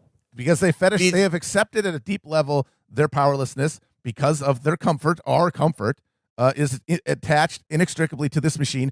There is no way that you can imagine sustaining yourself outside of this system, and so you have to cling to it even as you hate it, and then you have to just watch culture that allows you to sort of sublimate that feeling. And you're talking about how it doesn't have a cultural revenance, but when Avatar came out, there was a real phenomenon of people talking about how they were depressed after the movie because they couldn't go to Pandora. But what they were really depressed about is the fact that they fucking live on Pandora and we destroyed it. We live here. We live it. But that's the message of the movie. You live here. Yep. But you live here. But the frontier does not have to be the frontier. Yep. Destroy the frontier. It's all. You are them. The people that live in the fucking rainforest, you are them. The people that live on Iridium in Afghanistan, you are them. Yes. The people that live in Yemen, you are them. Yes. We're all them. There's no world tree physically there, but we're all them. Destroy the frontier, destroy the empire, and we will realize that we are all on Pandora together. That's it. That's it. That's it. However, if I could offer just one critique of the plot and the vision at the end of this movie that doesn't land quite right for me, even though I understand why he did it. At the very, very end of the movie, after the Na'vi are victorious, they expel all of the humans off of their planet, and then they allow some of them to stay, like the ones who fought with them. But there's a scene where they're sort of marching them all back onto their space shuttles to go home, Yankee, and they say, go back to your dying world. Knowing what we know, particularly about the history of the American conquest of the West in this country and our indigenous peoples in this country, the Na'vi should have killed all of them. Well, for sure. But I will say, but about that, another answer to the question of who asked for this. This movie really need a sequel? Well, no. I mean, there isn't a fucking post-credit sequence where Giovanni Ribisi gets back to Earth and there's a Na'vi guy with an eye patch gonna create a new fucking show to watch. The movie you watch is actually just a commercial for another movie. Psych.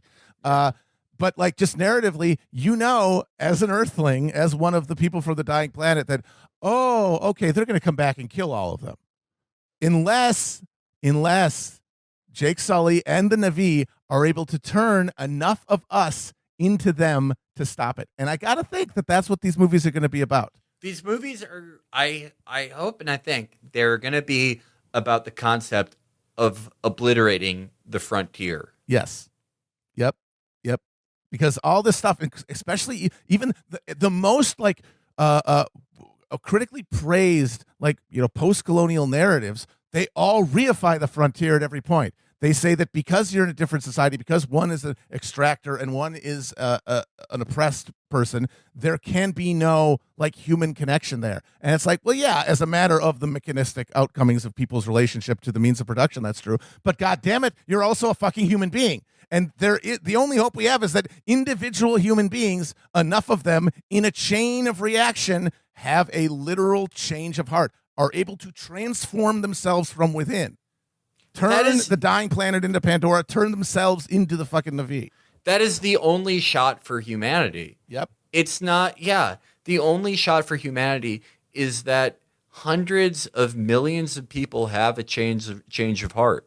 Yep. It's not going to be people feeling like bad about themselves. And of course, the main thing that's going to make this happen is not going to be a movie, obviously. No, obviously not. We know it's that. It's going to be literally people in their workplaces, number one, and in their families and in their communities, like building connections and relationships to each other that awaken within them an understanding that, oh shit, like these things that I thought I had to put up with because there's no other way to organize a society except chasing after the fucking carrot at the end of the stick that the banker is holding over your face.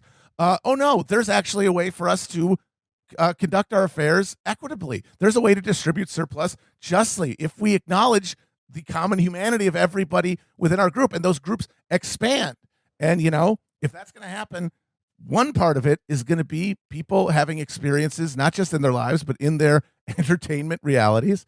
And if there's going to be a hope, it's not going to be because Avatar, if we save the world, it's not going to be because of Avatar, obviously.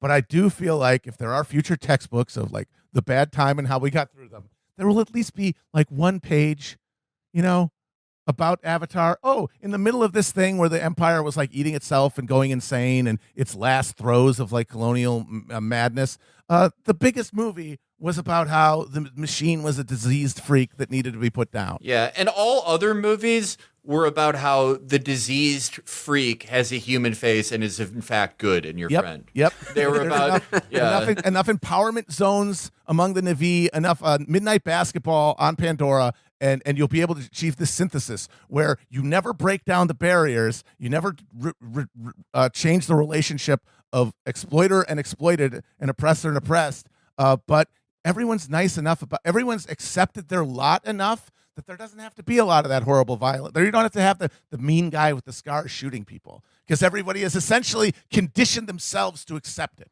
I just think like what makes Cameron interesting and different and an auteur is more than any other like big budget blockbuster, enormously popular artist.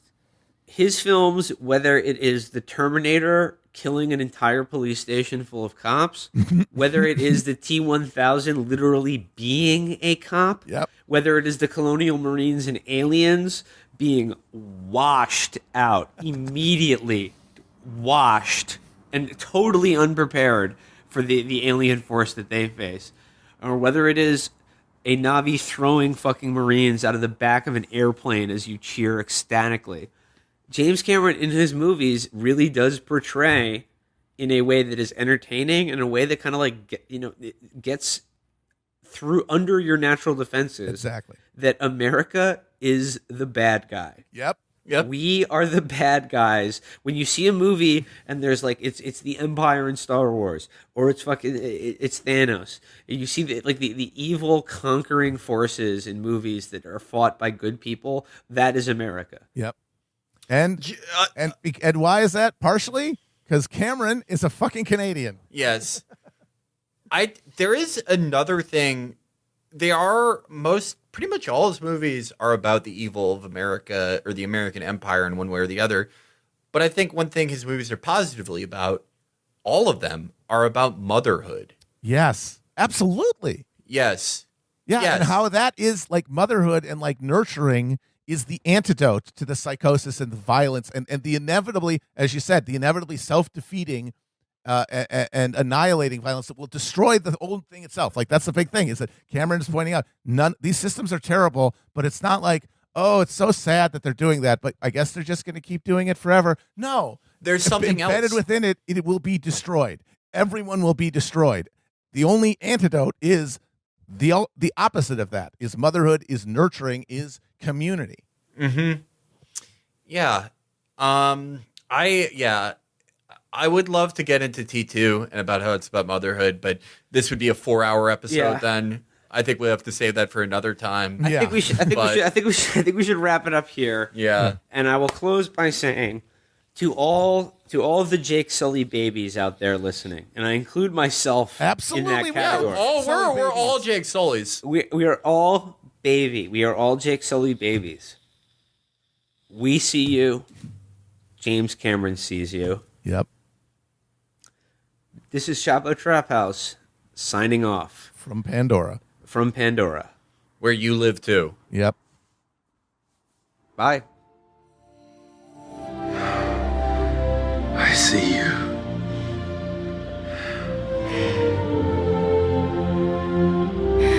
I see you.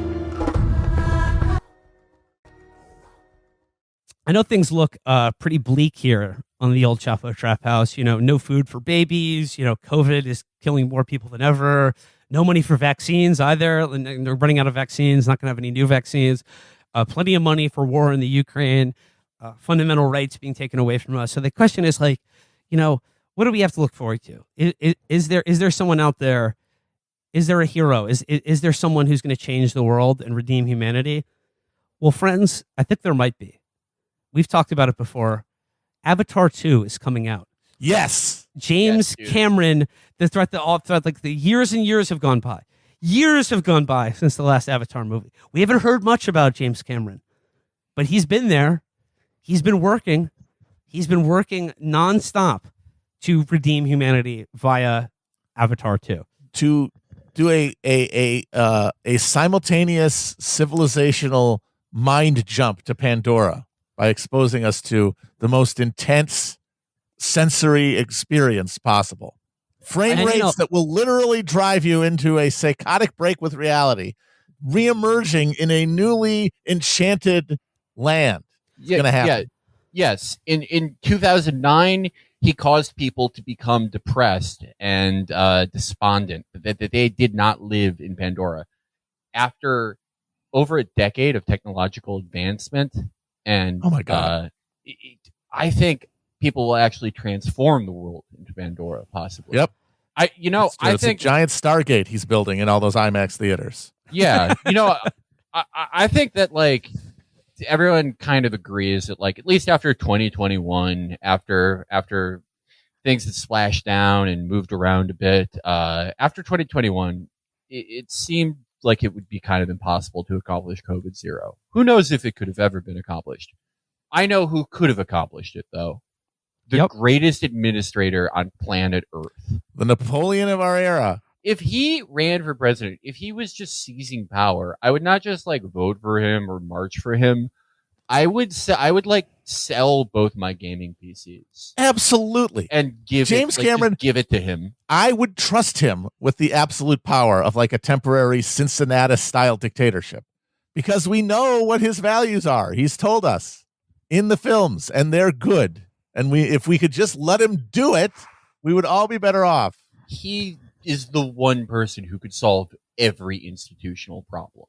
Yep. The one man. He is the one man with the temperament, the character, the administrative ability. He's practically run a country for the last 10 years. The production of the Avatar movies is hopefully a staging ground for him running an entire nation of hundreds of millions of people. And who has done a comparable job? Nobody. That job, that's the thing. That's why he's our Napoleon. Because the job of Napoleon, the job of world bestriding emperor and conquer, that doesn't really exist. We've created a economic order that can't facilitate that kind of thing. But those people with those abilities exist, those drives, and what can they do? The closest thing you could do to commanding an army in the battlefield in the early 19th century is commanding thousands of people towards the specific vision that you have in your fucking head and making it happen and having it cross so many different disciplines, like all these different people marshaling all these different technologies to get this outcome. That is where our real visionaries are. And of course it is, because it's we've been eaten entirely by the spectacle, and we've replaced like the value of production with the value of consumption, and just being flattened by what we're watching. And he's the best at it, and he should be in charge. And I gotta say, when the trailer came out, and I was seeing people on the timeline saying literally the exact same thing they said when the first trailer dropped for the first Avatar. Oh, this looks bad. This is like a piece. What does he have to do to slap some sense into you? Fucking. This is like Doubting Thomas sees Jesus and sticks his finger in the wound, and then he's like, I don't know. No, yes. I am. What does he have to fucking we are, do? You absolute oafs. You fail to believe. Your eyes are blind. You have blinded yourselves to reality here. I feel about James Cameron the way people who promoted cryptocurrency felt about Bitcoin and NFTs. It's never going to crash. It's only going to the moon. And here's the thing: I can hear the skeptics, the haters, the cynics say, "Oh, no, Chapo. Oh, like you're always talking about how everything is now just like a technologically mediated simulation of spectacle designed to entertain and distract you, and that the metaverse is bad because it's just like tech overlords just offshoring all reality into like a digitally, virtually managed illusion." By which your own life can get worse. How could you possibly think that James Cameron in Avatar is going to redeem humanity? Isn't this just another metaverse? And the answer is, you fucking dolt, you moron, you Philistine. Avatar, the world of Pandora looks like Pandora. It looks like that. The metaverse looks like worse than Fortnite. Compare the two. Compare the two and tell me that one, yes, oh yeah, it's a movie. It's not real. Oh, wanting to live on Pandora, it's just a distraction. No, Pandora, James Cameron, Avatar will redeem humanity, and in a way that fundamentally the metaverse and everything else that we shit on cannot, will not, and is actually actively fighting. Here's another interesting point: Avatar, mega franchise, does not deal with the multiverse. Every movie now is about a multiverse. It has to take place in a multiverse. No. There's only one universe. It's the reality you live in. Pandora is that reality. Yeah. Or it could be if we put God Emperor James Cameron in charge of all aspects of society. Absolutely. Yeah. Oh my God. And also, everyone shitting on the trailer. It's like, yeah, of course. Parenthetically, that the trailer, it's not going to look like the movie is, because the movie is supposed to be seen in a giant fucking screen in like I said, in a mind-breaking frame rate. It's not supposed to be watched on your phone. It's not. This is irrelevant, basically. But even then, in those few images we saw, some of the most dense and weighty looking CGI. It's like it feels like you are, yes, like watching an actual thing happen. Which I'm sorry is just not what you get out of these Star Wars or Marvel fucking shit shows where it's just green screen and it looks it the whole time. But not only that. Not only was it actually a good trailer, all the people who were saying, in addition to that, oh, nobody asked for this. Nobody wants Avatar 2. Everyone saw it and then they forgot it. No cultural landmark. No memes. Correct. But people who saw Avatar 2, they might not talk about it a lot, but it's in their bones and it has been awakened. How do we know that? 148 million views in one day, baby, of that trailer. Yeah. People, he's going to do it. I'm sorry. Boy, about to do it. People are going to go in droves to the movies. If, the deep state hasn't collapsed the economy on purpose before that to prevent that from happening, which we might be in the middle of that happening. And if that happens, all bets are off. But if we can still go to the movies this winter, it's going to be in droves, calling it right now. If they do that, even though, he will project it on the fucking moon. He will organize. He will fly in projectors for every zip code in America, so people can all witness it. So people can witness their neighbors not on Nextdoor or accusing each other of human trafficking for the first time in 20 years. He will literally change the American social contract, and I think it's interesting. I think there is an angel and a devil on the shoulder of the modern man, the modern millennial man, median age 67. On one side is the devil, and that devil is the other man of this time. It's Mr. Big Things Coming. the biggest capper on the planet, Elon Musk. Yes, that's Yes, exactly yes. correct. Yes, James Cameron is everything Elon Musk pretends to be. Not just everything he pretends to be, he is so has so much of his marketed qualities that he is in fact the complete opposite. Elon Musk, Mr. Big Cap, big things coming. All he does is say things that he is going to do. Yep. Do those things ever happen? Never. No, they do not. No, they do not. If he says he's going to do it, it's already written in stone. It won't happen. The only things he does are things that someone else has done that he doesn't talk about, and then buys that thing and is like, by the way, I did this. Yeah. If it's his idea and it hasn't happened yet, it will never happen. All he uses it to is to keep his stock artificially high and to scam government fucking subsidies. That is entirely the play. Whereas James Cameron, 5 years ago now, said, yeah, I'm making 4 Avatar sequels. Everyone's like, LOL, that's not going to happen. You will never do that, meme guy eating cereal. And then it's like, oh yeah, I built a fucking bubble city in New Zealand. I look at And unlike 500 new cameras and wrote myself 4 fucking sequels that I shot back to back to back to back. Fucking Musk is like I'm building a new type of tunnel that sucks. Doesn't I'm making a new rocket ship that like works half the time. It always things he says like years out, and then you see like a concept of him, and people are like, "Oh, it's amazing." Meanwhile, like Cameron, after I think Wall making Titanic, Wall already achieving this amazing administrative a feat, this technological accomplishment. Is like, I have some free time. I think I'm going to invent a new type of submarine, and then just fucking does it. He just and then he fucking does it. Like, do you know how stupid most people in entertainment are? Like, if it was like if you kidnapped their assistant and they're like, you have to pick up your dry cleaning today, they would die. That's most people in entertainment. And James Cameron is like, according to my abacus that I use, I have an extra hour on Sundays.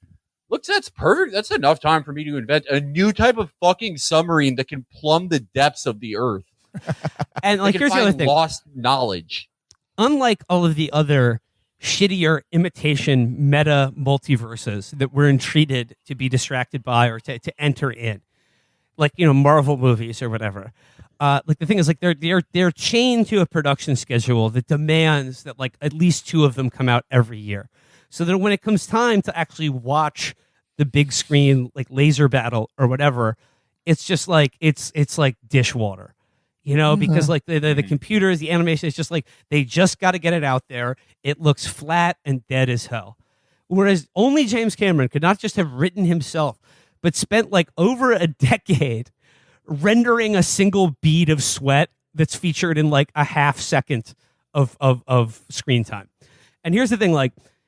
Yes, Pandora is a metaverse that we are being entreated to join.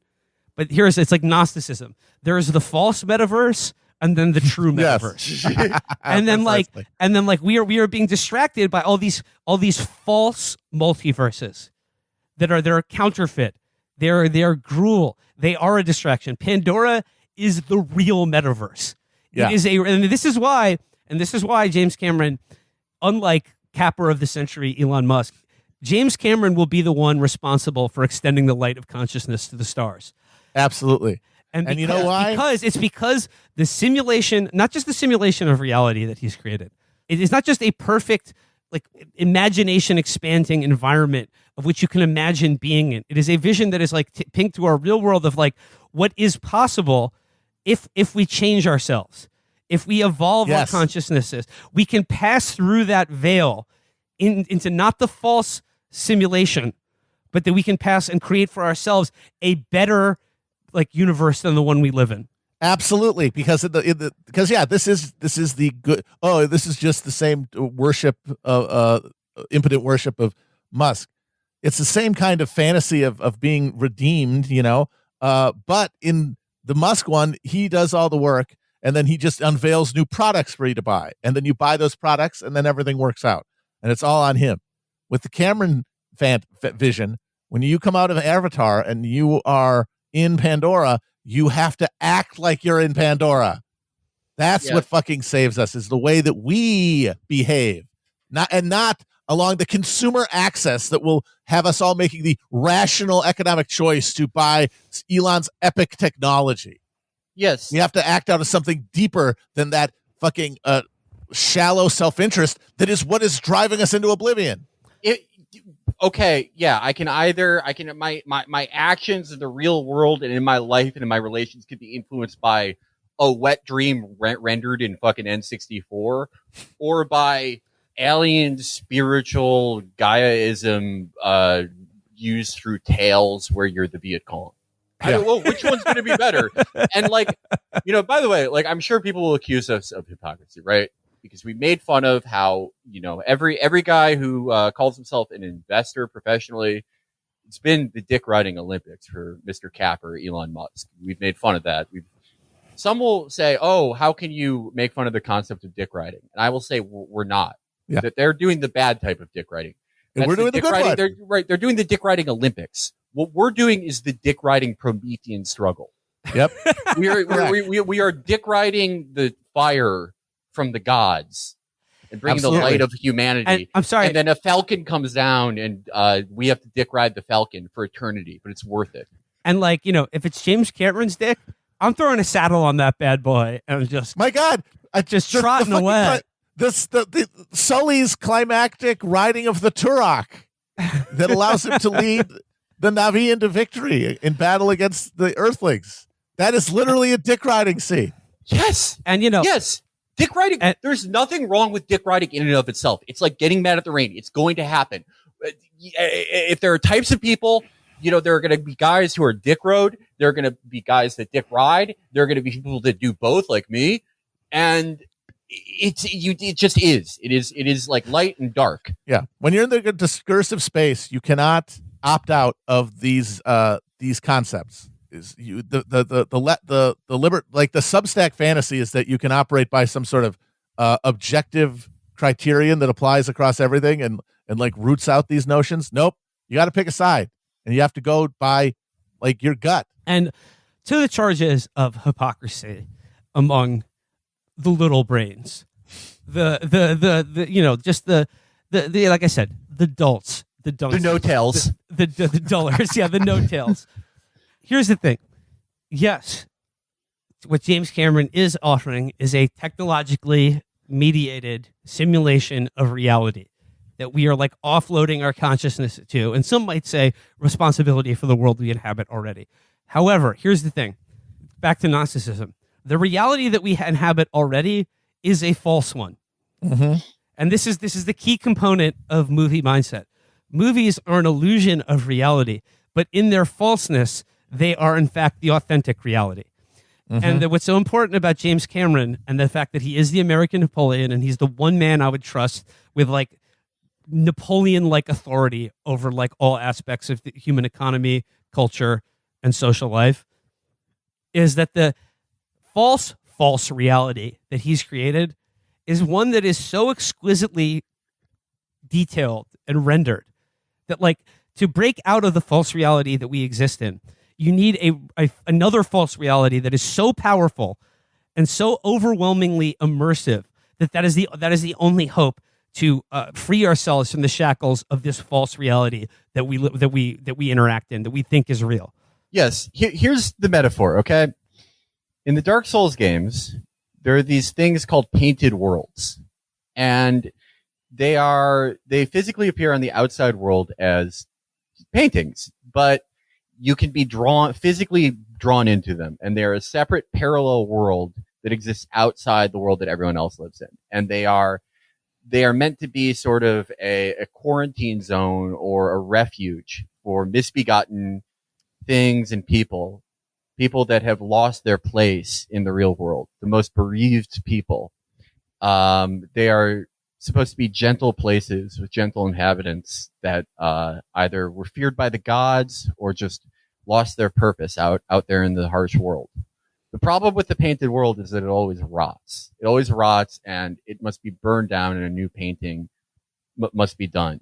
But sometimes the cycle is delayed. Sometimes it's interrupted by the vanities and delusions of the people inside the painting, and it isn't always reliable. and it will always rot. But in the last game, your goal is to help a painter of the new world find the pigment. And that pigment that will allow a special new type of painting, the most calming, cold, cool painting that can house humanity forever. While the outside world dies, while we reach entropy outside, this painting will last forever because it will be painted with the dark soul of humanity, the pigment of the dark soul. James Cameron is the metaverse, all this shit, Twitter, everything, Marvel, fucking, even Ray Donovan. That's the old painted world. That's the old painted world. It just rots. It rots. I'm sorry, it just rots. And we can no longer burn things down. We're just living in the rot. We have no ability to burn down the painting anymore. One man can paint with the dark soul of humanity.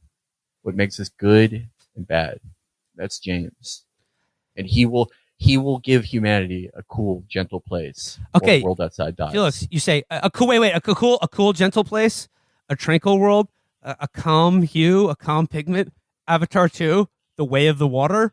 It's all just a nice, beautiful ocean blue, nice clear white sand, just crystal clear ocean water. Yep. And if you want to say, what are you guys going to say after Avatar 2 comes out and we all see it and we don't transform the world into Pandora? Well, that's what Avatar 3 is for, motherfucker. Yes. Yeah, if that wasn't enough, that's just setting us up. It's another stage as we go through the occult ritual to create internal alchemy. And if it takes 3 movies, it takes 3 fucking movies. It takes 4 How about 4 movies? I mean, he made 4. Why'd he make all of them? Maybe we need to see all of them before it happens. Or maybe it all happens after the second one. I don't know. All I know is as long as I'm stuck on this hamster wheel, that's going to be the Avatar films are my horizon as a veal calf. Oh, why are there hadiths after the Quran? That's what you sound like. What all of you sound like. The only way to destroy our false reality and undergo collective evolution as a single organism to begin the process of real alchemy, true spiritual alchemy and liberation is through the creation of the most perfect, mind-expanding false reality ever yet created. Indeed. It would not shock fuckers. It would not shock me if, like, similar to Titanic, this movie comes out, it's the greatest success ever in the history of movies, but also, just like how after Titanic, he's like, oh, I invented a new submarine. This time, the stakes higher, more technological advancement. I think Cameron's superhuman knowledge and ability only stacks with time. It grows exponentially. This time he's going to be like, by the way, I made an Erd tree. I made the tree of life where the roots extend all through Earth, and it will be sprouting in your town soon. By the way, I did that. By the way, I made the runes that govern Earth. Oh, thank you, Mr. Cameron. If you're out there, we're waiting. We're waiting. All of humanity is ready. waiting. We're ready. Yes, we're ready to undergo the evolution of a collective organism. We are ready, sir. Because that's the thing. We are a collective organism. We're all Jake Sully. We're all James Cameron. There is the hand is not a part of the body. Is a part of the body, not apart from. Yeah. So we are all James Cameron. We are all Jake Sully. This world is Pandora, but we need to. We are working to achieve that. But we need leadership. We need your leadership, sir. Yes. I will sweep the floors. I can't imagine you like drink coffee, sir. It just seems like JD Vance or Lee Schreiber, like a normal person does that. You probably drink a type of fluid that you invented that I could not even comprehend. So I would get that for you. I would do anything to be a part of your project. Please write the Green Book. I believe it would be the Blue Book. Yes, please write the Blue Book, replacing the previous governing book of America, Kelly's Blue Book. So no hope.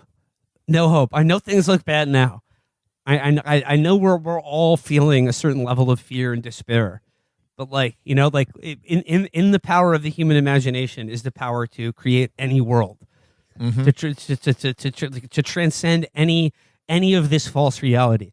If only we just like collectively utilize it together. So James Cameron, we salute you, sir. You like I said, James Cameron will be the human being who will extend the light of consciousness to the stars, not capper of the century Elon Musk. Yep. He's going to absolutely own that motherfucker. You don't think he'd be in the stocks and in the James Cameron Imperium every day? Oh my god! Like, oh my god, that would be his trial. Once Cameron is like, you know, not Elden Lord. I think he's like the God King after that. The trial of Elon Musk, the loathsome meme maker. No, I'm being dead serious here. Like for any of Elon Musk's biggest defenders, name a single thing Elon Musk has accomplished in his life that is even 1/1,000,000th as valuable for our shared humanity as Terminator 2. Can't do it. None. Can't do it. Sorry, done. Nothing. Oh, Nothing, he invented it. He invented a subway that's deeper underground and seats less people. And it carries like, no one one has person. ever used. Oh, yeah, thanks, dude. Awesome. Oh, you invented an interstate that's 200 miles underground. You're amazing. Wow. Oh wow, you figured out a cheaper way for the NSA to put more spy satellites in orbit. Congratulations, dude. Yeah. You allowed Ukrainians to have like fucking 56K that instantly gets them incinerated by Russian artillery. You're the man, dude.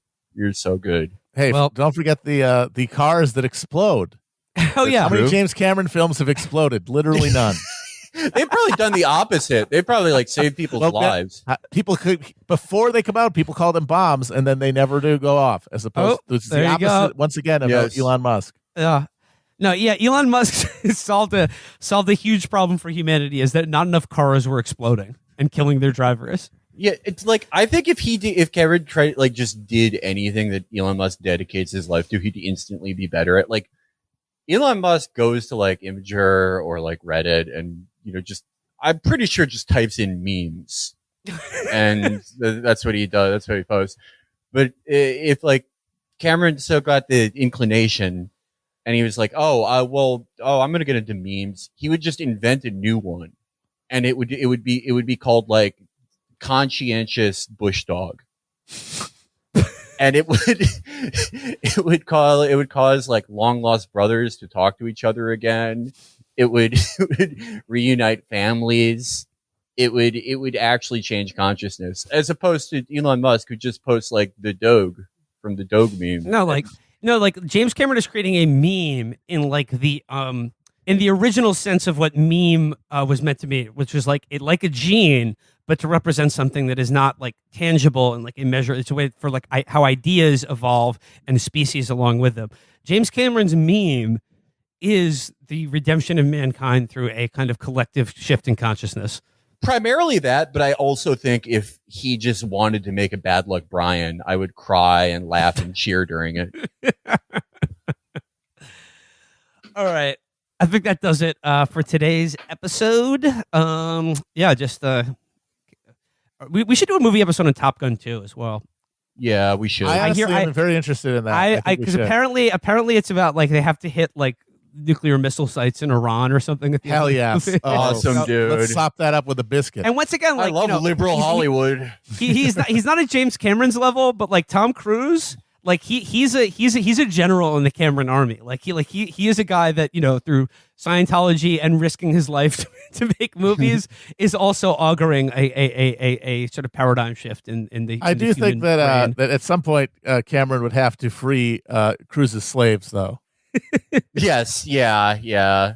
Well, that would be like the Haiti of it. Like, hopefully he would make like he'd make like a way better choice than Napoleon did, right? He would like not fuck up where Napoleon made like the historically awful choice. Huge bungle. Cameron yeah. would make the right choice. Cameron would liberate us all from those trillion-year contracts. If Cameron would like come back and be like, okay, yeah, I actually like did talk to Zeno, and it was like all miscommunication. Everyone's out of the volcano. Some of y'all definitely going in the volcano in the camera world. I'm just gonna I leave it see there. any one of these. I'm just gonna leave it motherfuckers there. Just poo-pooing him and saying he's gonna fuck it up like he never has once. It's like, you're asking for the volcano, buddy. People are so fucking stupid. Like, all they do is like watch John Wick 95, and they're like, "Oh, there's a new room in the hotel."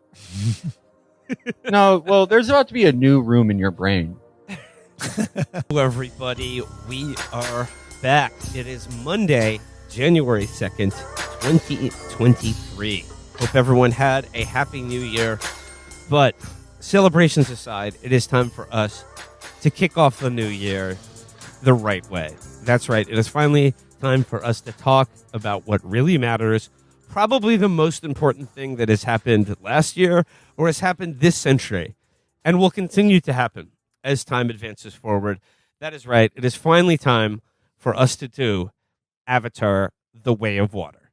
So I'd just like to begin by saying, listener, is there any of you out there who doubted Big Box Office Jim? Is there anyone left on the planet Earth who has any doubt about Big Box Office Jim? Box Office Jim cannot be doubted.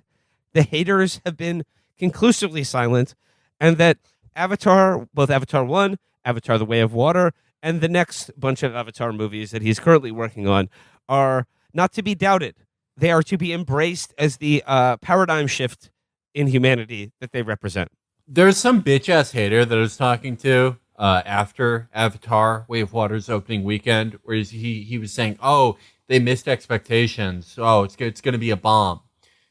There has been zero drop-off week to week in Avatar. I mean, the first weekend to the second, obviously, because the first was $500 million, but no drop off from second to third weekend. Unprecedented. This does not happen, folks, in the modern blockbuster era. Only Big Jim can hold huge numbers of people coming to see a movie back over and over again.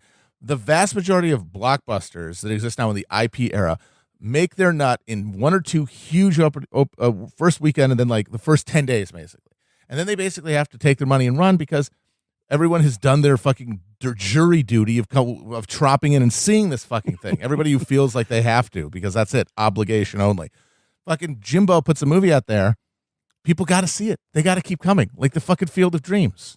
They have to come, and they have to keep coming because it makes them feel something that they literally cannot feel anywhere else. Listener, rest assured, we would be talking about this movie, taking it seriously, and evangelizing it if it was a megaton bomb, or if it is in this reality. Just a little BO for you. This is the updated 3-day weekend estimate from Avatar: The Way of Water is $66.8 million. Updated 4-day weekend estimate $86.3 million. Estimated total domestic gross through Monday stands at $444.2 million. So look, the haters have been silenced. Avatar has no cultural resonance because I don't see any memes about it. Of course you don't, because it's in a theater for longer than a day.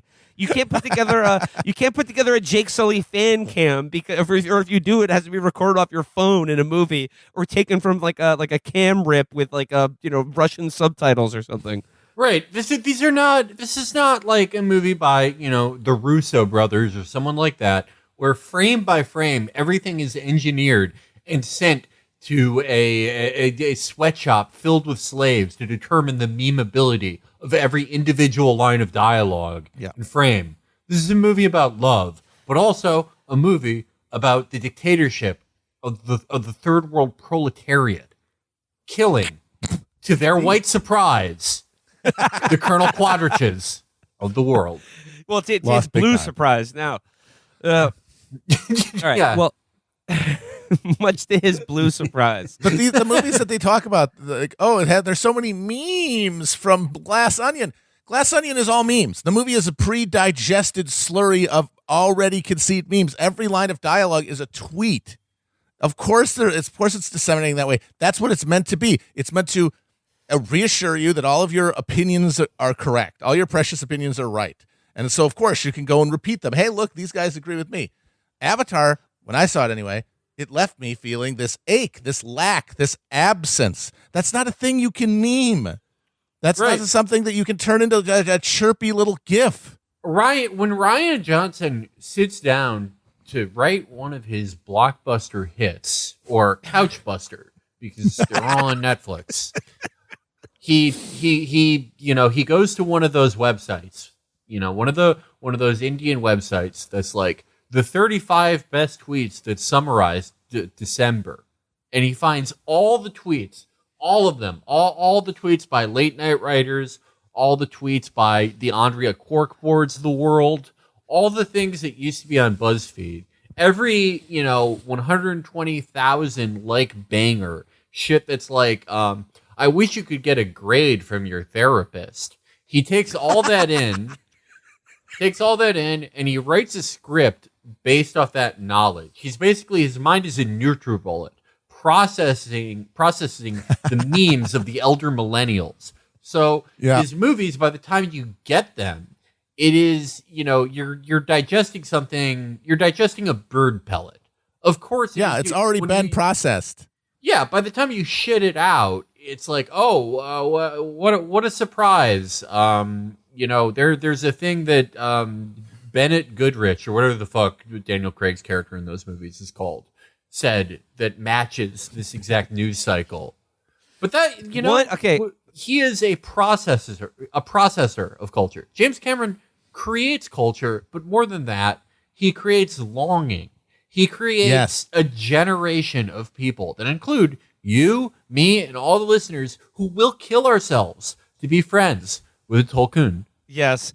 I mean, look, the movie honestly should have been called The Way of the Whale, but we need to build to the Tulkun. I will just say, James Cameron is one of the last men standing. He is a visionary. He is using the power of cinema to create an immersive emotional experience that, taken in whole, amounts to an attempt to save humanity, to say something important, and to inaugurate a shift in consciousness in human society on a global level. And he is doing that with these movies. Benoit Blanc just goes, Mr. Musk, we all bear witness to your corn cobbins, sir. And we all clap like seals for that. But and moreover, my ice must be destroyed, sir. No, James Cameron is Napoleon of our time. And if you say, you can point out correctly, the Napoleon of our time makes movies. Yes, that's not an indictment of James Cameron. That's an indictment of our times. That's the only place that you can actually assert that sort of will to power is in make-believe, because all of the avenues of real subject making have been algorithmized into paralysis. We can't do that stuff anymore, but we can try with all of our fucking might to make people relate to this world differently. And that's right. What does that make Ryan Johnson? The Adolf Hitler of our time. I don't like saying it any more than you like hearing it, but it's true. He's Adolf Hitler, truth, folks. It's just the truth, because all our output is entertainment, and that is the kind of movie that Adolf Hitler would make, where the white man's always right. Get Benoit Blanc. I wonder what that name means. Shit, you're right. I say he's worse than Adolf Hitler, but all right. Just a little bit, like into the assessment of the movie itself. We gave the BO rundown, and I did my part because to prepare for this, I saw this in theater, 3D IMAX. Well, first I saw it in the Dolby IMAX and the Dolby Atmos surround sound system, which was awesome. Saw it twice in the IMAX 3D the movie theater experience. So I'm doing my part, but as research for the film, very similar to the first Avatar episode we did, I did see the second movie on just a little bit of mushrooms, just enough to make it, just to add a little something extra. Not to trip hard, because of course, I take my role as a film critic seriously. I wanted to, be locked into the movie and not like disassociate from reality. But excellent experience. And then, okay, let's talk about the movie itself. My general impression of the movie, my review of the movie, is that it surpasses the first one in every regard. And you know my feelings on the first one of these movies. I thought that this was a sequel that builds and expands on the first one, but is in every respect superior to the first one. And that is no knock on the first movie. Yeah, I mean, I think I don't know. I think it was always going to be better than the first movie because the first movie had the unfortunate the job of trying to explain this and explain this type of movie to the audience. It was you know, there hasn't really been, well, there certainly had never been a blockbuster where the audience walks out cheering for the Taliban in 2009, so to speak. But there also had not been a blockbuster like this in Star Wars where, you know, you're introduced to a whole new world, a whole new lore, a whole new language. You know, there was Lord of the Rings, there's other shit, but those were either, you know, pre-existing media properties or nowhere near in scale or ambition as Avatar was. It had... the original Avatar is pretty long, but it has to spend so much time explaining what it is, while still being a great movie, obviously. But like you're right, Felix. The first third is very much it's about Jake Sully, the human being, and then introducing the concept of like the Avatar body, and then like, you know, what is Pandora, and there's a lot of like whereas the second one, the plot just starts right away. Yeah, it just starts, and there's no more. They don't have to introduce you to this concept anymore. They're like, oh, there's Blue Jake Sully. Also, don't even remind people. Just like, oh yeah, hey, remember Grace? Well, I'm not gonna fucking hold your hand, bitch. You saw this movie. Don't lie. Well, there is, not to get too ahead of ourselves, but that is something I love about this movie and love about the character of Jake Sully, that they were able to do more so with the second movie, and it's something that we see very early on in the first 10 minutes. I made a note of it. When Jake Sully talks about how when they go out and they see some, you know, beautiful wonder of the world of James Cameron, this is our date night, you know, just a little bit away from our kids. The point of that being, though, that Jake Sully is just sort of a dum-dum. Yeah. There's nothing really that special about him as a character besides maybe his bravery or his compassion. The point of Jake Sully, which, you know, hopefully you got this message in the first Avatar, and they definitely hammered home in the second one. It's not that Jake Sully is this unattainable, special Kyle Reese-esque character that you can never hope to be. It's that any of us dum-dums can be Jake Sully if we exhibit the right compassion, togetherness, and love of the world around us. And I mean, this is very much where the how we kind of like summed up the first Avatar in our last Avatar episode. But it was the thing that hung me up the first time I saw Avatar, and I thought the weakness of the movie was like Sam Worthington and Jake Sully being just kind of a zero as a character. But the fact that he is, as you said, Felix, nothing special. He's not even the guy. It's his twin brother that's supposed to be sent to Pandora. He's just some guy, just like everyone else, who finds himself, you know, basically by accident, reborn into a new body on this new planet. And then the end of Avatar is about he's nothing special, but what he has is that he made a moral stand against everything that he ever believed in and was a part of.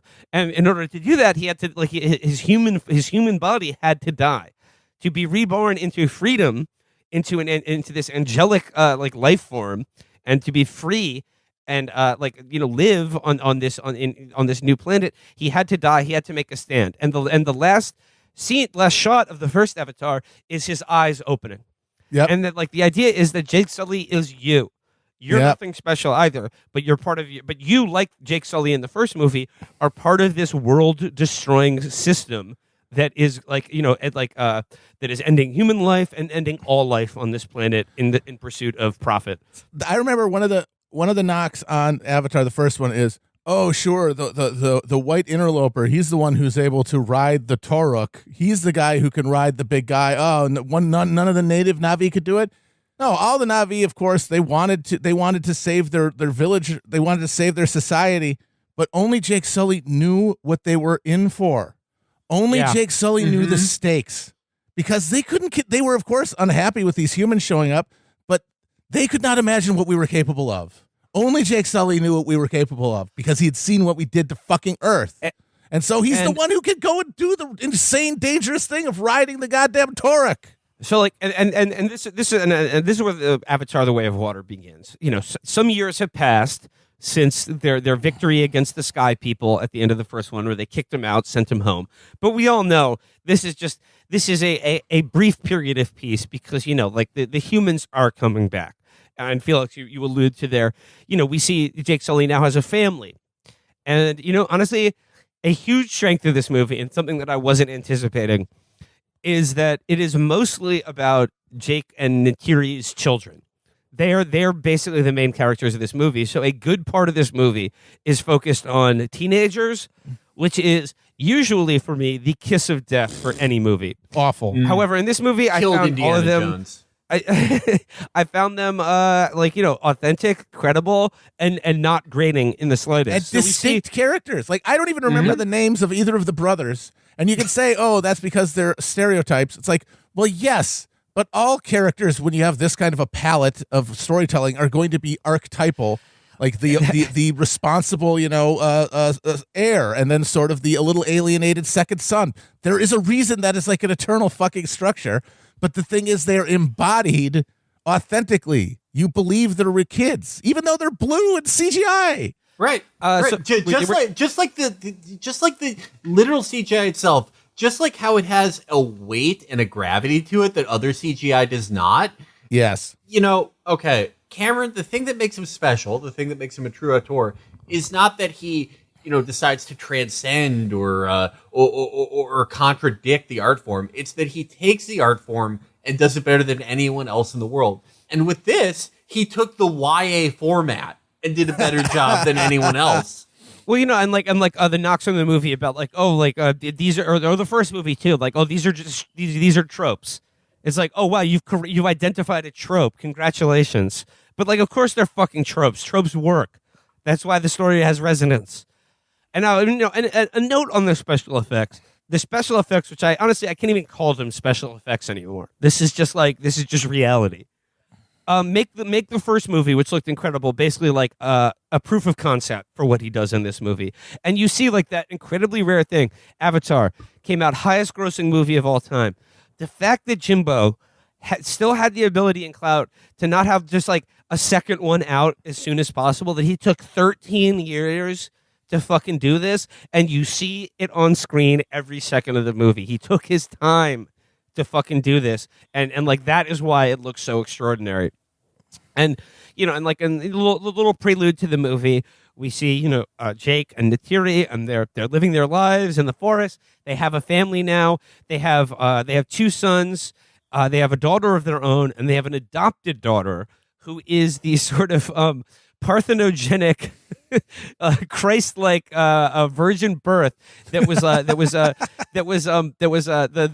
was Grace is Sigourney Weaver. Sigourney Weaver's avatar. She died trying to transfer her consciousness at the end of the first one into her avatar like Jake did, but she was too weak. Her spirit went into Awa, into the tree.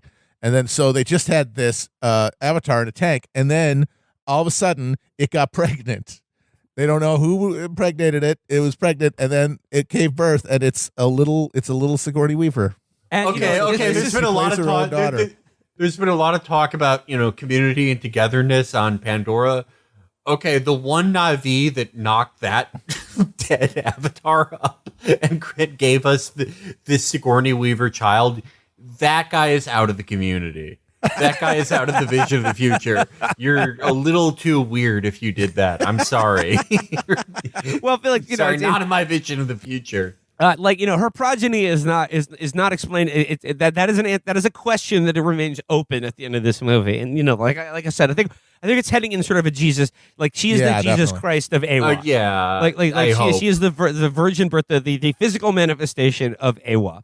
And then they have sort of a fourth kid who just sort of is in the crew, Spider, who's a human, a white kid with dreadlocks, which again I thought would be really annoying, but I kind of fucked with Spider. Spider was cool, and Spider is in this universe you cannot put an infant in a cryo stasis to send it back to Earth. So he was an infant at the time of the end of the first Avatar movie, and he's a teenager now, and he's just sort of part of the crew.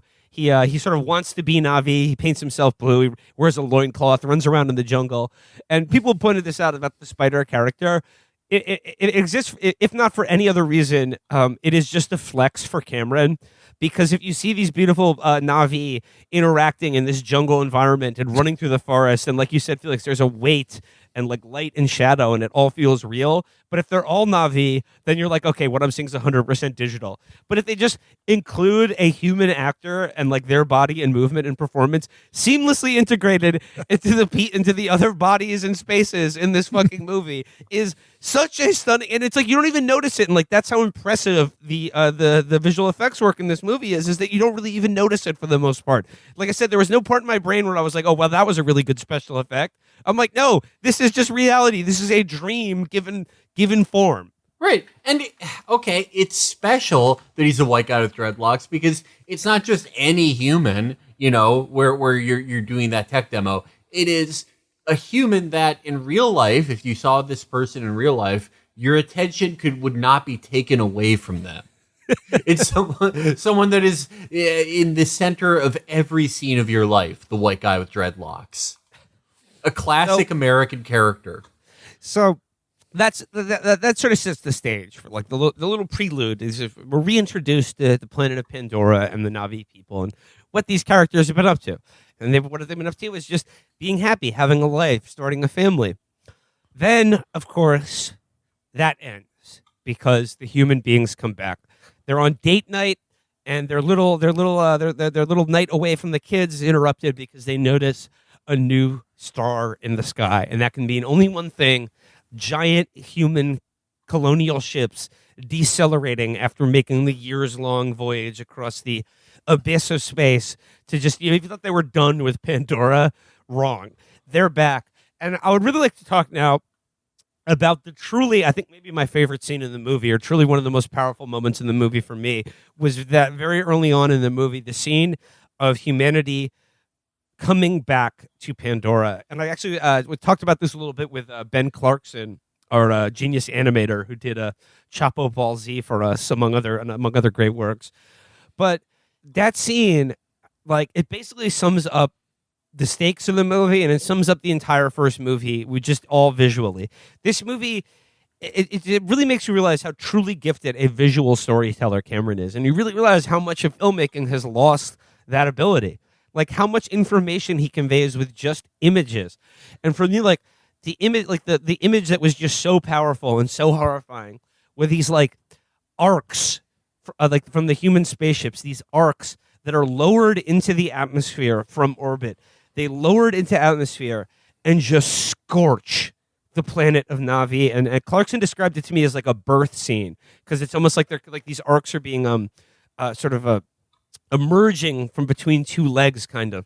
But they like these enormous like monolith like arcs are lowered from orbit onto the surface of Pandora, and just it's like a nuclear blast, just incinerating square miles of jungle space. I don't know if you guys noticed this, but in that scene you see all these jungle animals shrieking and running as they're consumed in this wall of flame, and among them was like the really scary like alpha predator like tiger type Pandora creature from the first movie that was so scary and menacing.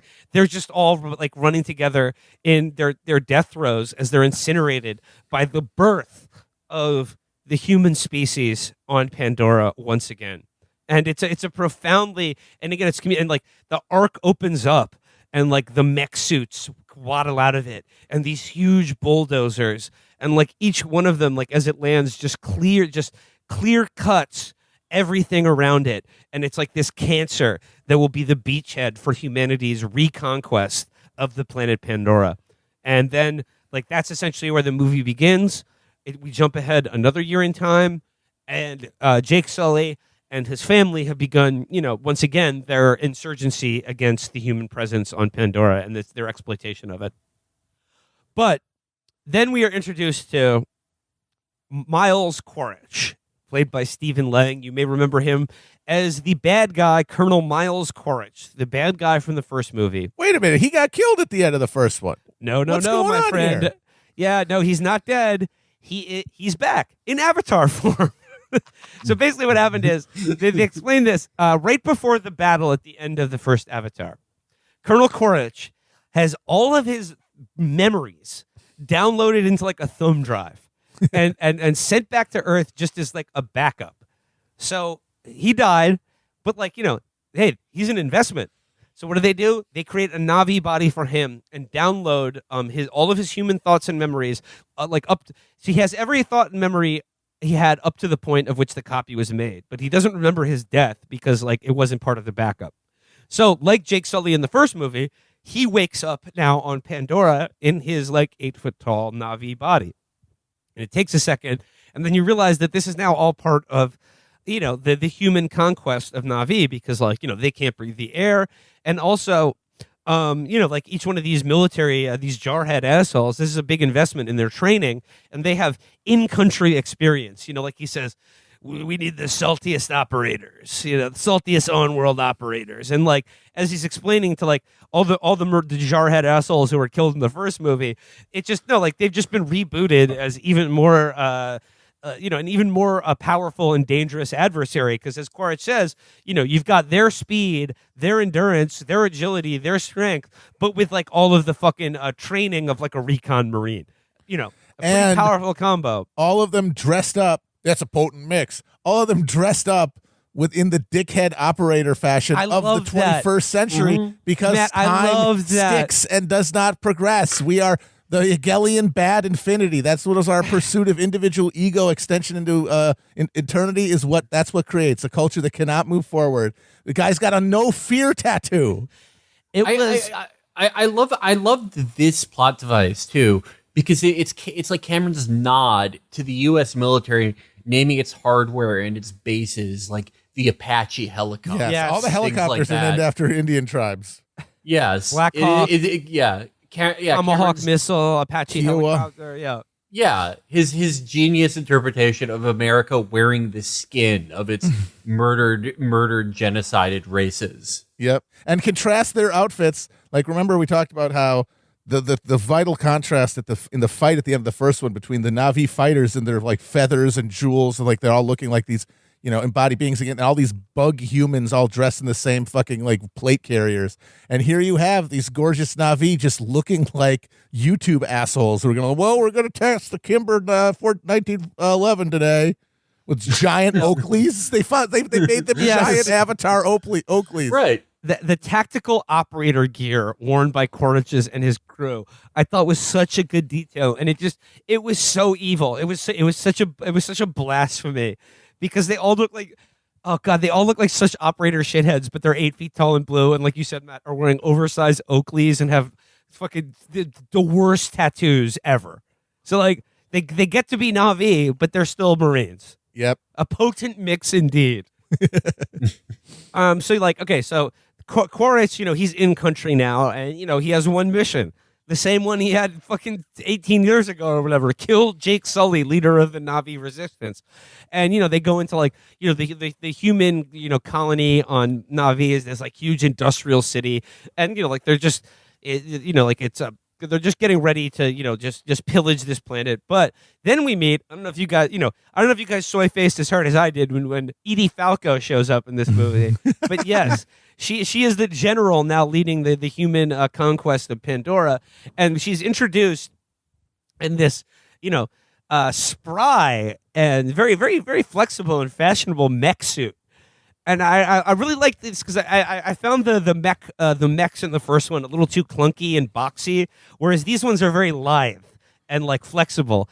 And where she's introduced and she's like working a heavy bag with mechanical arms and like walking around on stilts. But then she starts talking to Quaritch and she's sipping coffee, and she's using her human arm to use the motion of sipping coffee, but her mechanical arm is holding the cup and daintily allowing her to have a little sip of coffee. And that to me summed up all of Cameron's sort of interests and fetishes quite nicely. Is sipping coffee with a perfect robot mech arm. Yeah, for mech aficionados, the difference between the mechs in the first film and this film is the difference between Armored Core and Zone of the Enders. Got it? I'll take your word for it. Take your word for it. And Edie Falco, she explains to Quaritch that you're the mission is Sully and his people have been we see them attack a maglev train and loot it of weapons. They're mounting an effective and disciplined resistance against the human occupation. So his message is his mission is take out Jake Sully. But also, we're introduced to like the ball has been moved forward in the time that has passed between the first movie and the second, because what she tells him now is that like this isn't just a military providing security for a mining operation anymore to get unobtainium, the mineral of the future.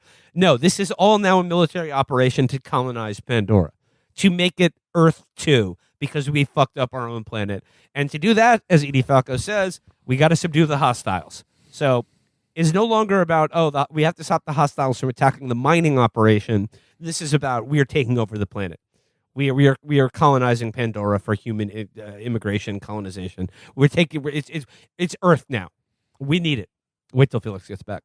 I'll just say while we're waiting, I thought the subtle but persistent use of coffee among all the occupying Earth Quaritch is drinking forces. coffee when they blow up the home tree. They're always all the military Earthlings are always consuming coffee, which is, I think of something very intentional. That's both a stimulant, something that we extractively take out of, often exploited third world. I don't know if that's the right term anymore.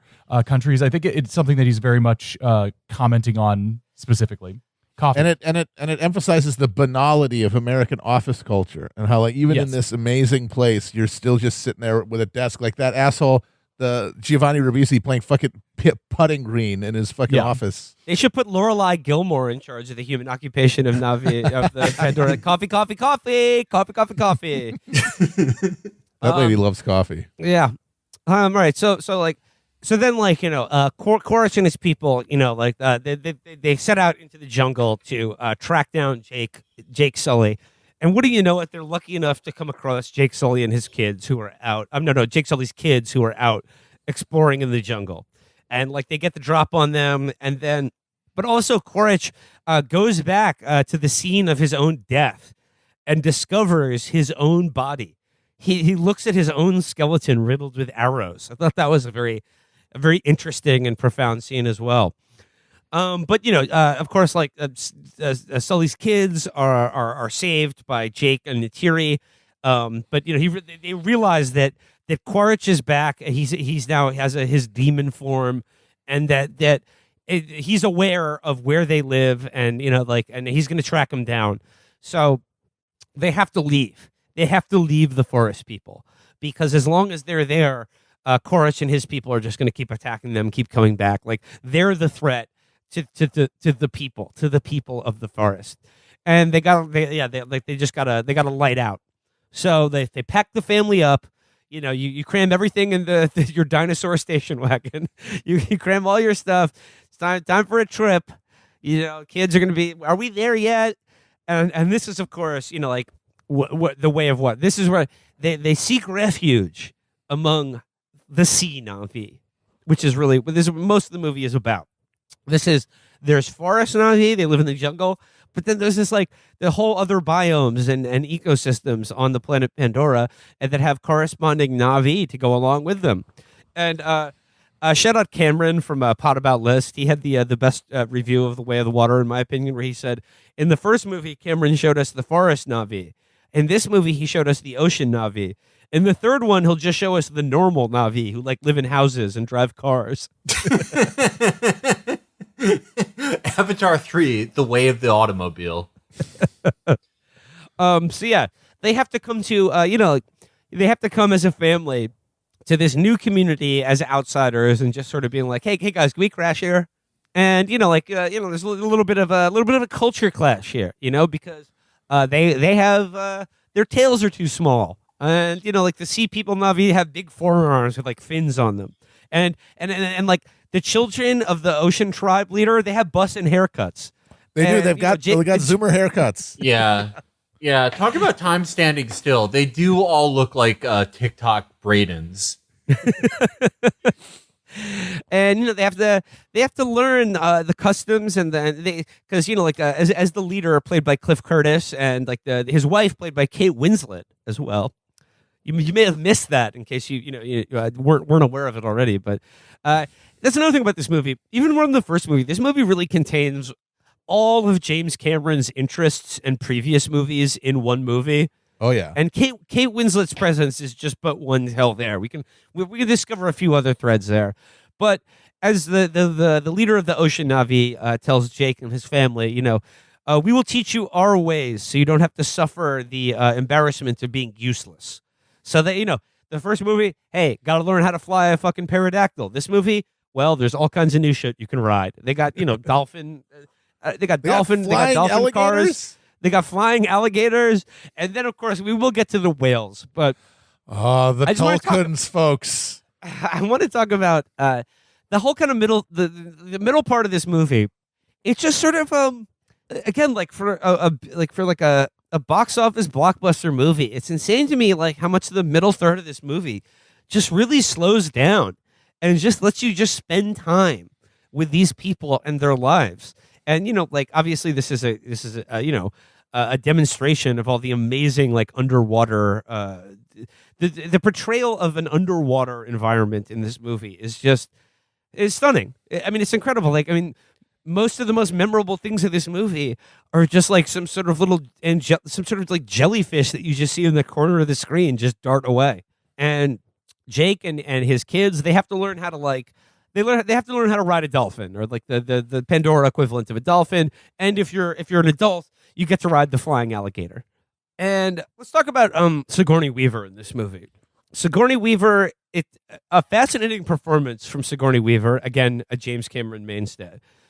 But in this movie, she is playing a teenage version of herself. So this is Sigourney Weaver playing a teenager, but like herself as a teenager. And she does a different voice and everything. And I don't know. I just thought it was a very interesting performance. But we also are given hints that the Jesus Christ of Awa, there's a little something more going on with her. She has a connection to the living neural network that is Awa on the planet of Pandora. That's a little bit different. She doesn't need to use her tail to sort of port into things. She's a little bit witchy, a little bit hippie, she's a little bit weird, a little bit out there. Yeah, but there's something going on with her. She's on AirPlay, not even USB-C. It's like the new Macs, how you can do the backup just by putting them next to each other. When she wires into the global hive mind underwater, she basically she meets her mom in Awa, who's of course she's still hanging out there because that's where you go. But then she has a seizure. She gets overloaded basically. Like that's how she has a different brain. And then Norm, remember Norm? We all love Norm. He's the human who still has an avatar and stayed with them.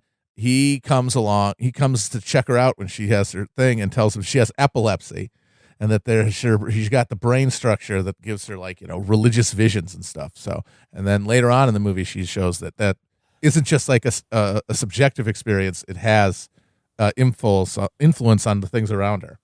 So yeah, I will make note that Paul Schrader and Martin Scorsese's Last Temptation of Christ also implies heavily that Jesus Christ was epileptic.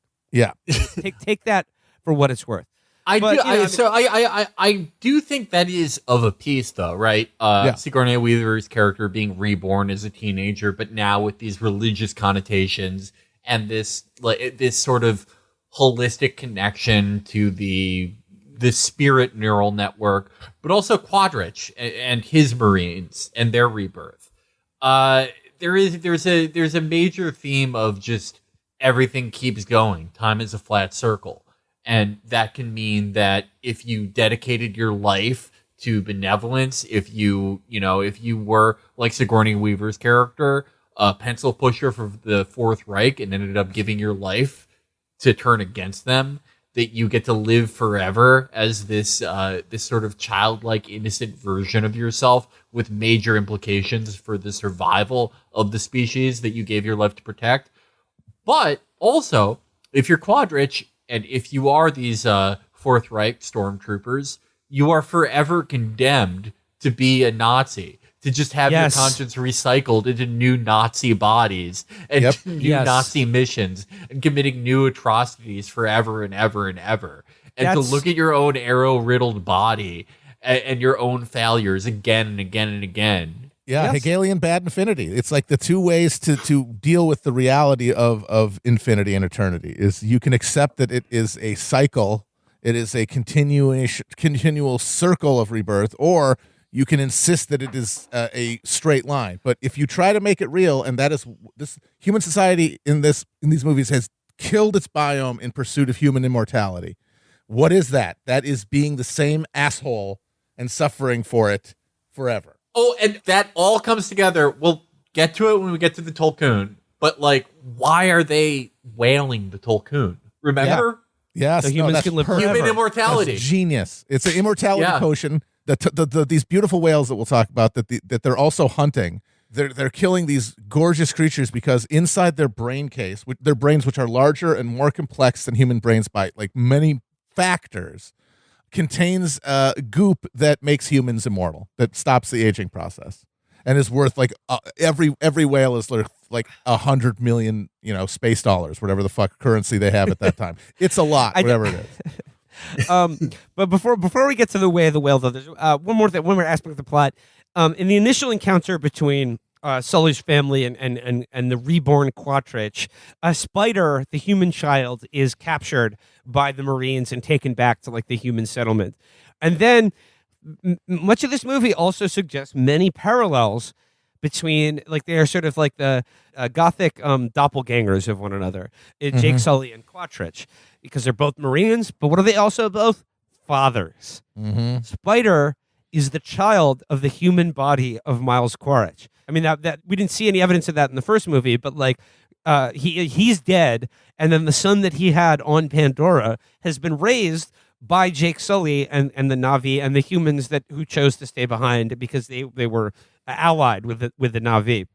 So that Spider, who like wants to be Na'vi, is now thrown in with these the demon Na'vi, the Marine Na'vis, and this guy who he's never known, who's like his dad, but not really, because he's an 8-foot-tall blue cat demon.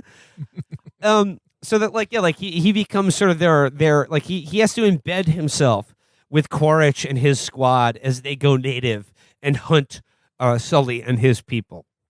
And it's sort of like he's getting to know his father, and he's getting to know human beings in a way that he really hasn't had before. So there's a question of like a divided loyalty, or you wonder like where he's really going to land here, because he's never really felt like he belonged among Na'vi, but he sees human beings in the way they are and like what he knows of them, and he's horrified by them, and rightly so.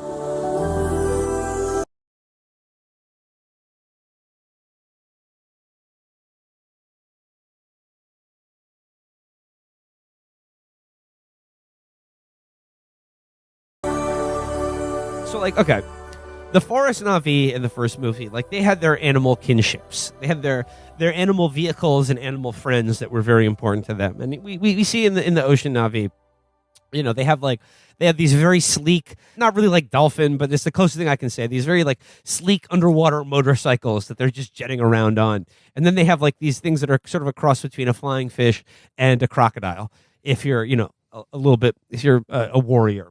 But more importantly, there are the Tulkun. And this is introduced when this Jake Sully's second son, the one who is not the good soldier, not the eldest son, the one who doesn't always do what dad tells him. He's always causing trouble. He's always messing up and feels like a kind of a failure and a fuck up.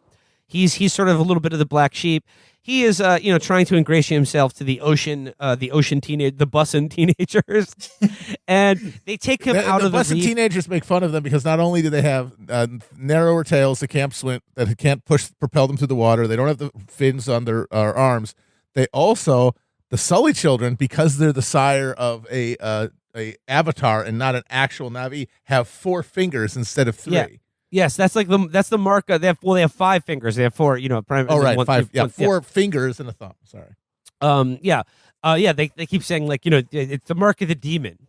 To have 5 fingers. So that they're sort of demon kiss. They're sort of abominations. If you're a more orthodox traditional Na'vi, if you're not reformed Na'vi, having 5 fingers is like being uncircumcised or something.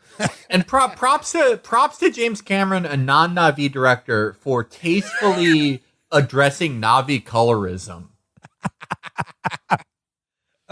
So like the bussin', the Zoomer teens sort of trick him, and they just sort of they ditch him, outside the sort of like the safety of the reef to go hunting or whatever. And then of course he finds himself in deep shit as like, I don't know, like some sort of a shark with like a 3-pronged jaws, essentially. This is huge fucking ocean apex predator nearly just fucks his shit up bad. He's just like pummeling, just barreling through coral reefs, just like relentlessly trying to get him. And it's like, it looks like it's all over for the second son until this gigantic Pandora shark is fucking pancaked by an even bigger Pandora whale that comes out of nowhere and just flattens this fucking thing.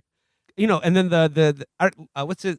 Low tax. I think it's the name of the Low tax has been reborn on Navi. No, that's I don't remember the boys' names at all. I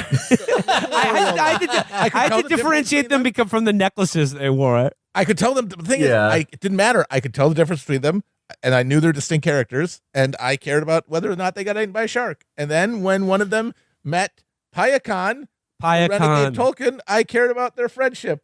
So much did I care about their friendship. So this is really, listeners, this is really where like the emotional core of this movie.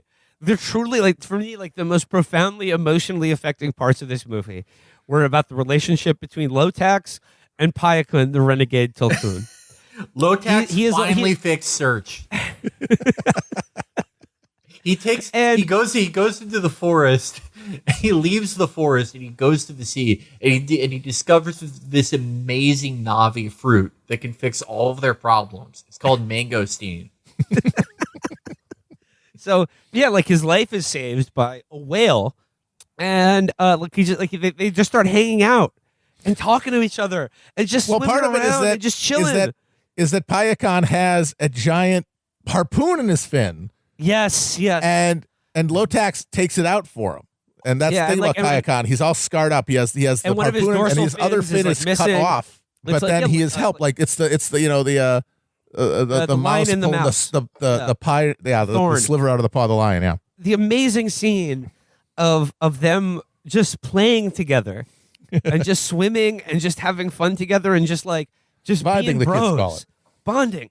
But then we find out that we need to talk about this. Then we find out that folks, the Navi and the Tulkun, they've been very unfair to Payakan. They've treated him very badly, folks, very badly. He's been outcast. He's a renegade. He's been shunned by the Tulkun whale society. Why? Because the people got to know. Because he was a communist. No. It's because he used violence because he did violence. He went against the way of the Tulkun. Yes. The Tulkun way is of radical and total pacifism, because it is implied in the movie that the whales are much smarter than anything else. They're the smartest species on the planet, smarter than humans, and they, of course, have come to the rational conclusion that all violence ends up being worse than it is worth to do, and that the sacrifice of not doing violence in the long run pays off. So they enforce, through social discipline, which is the only thing you can have absent violence, shunning if you do violence.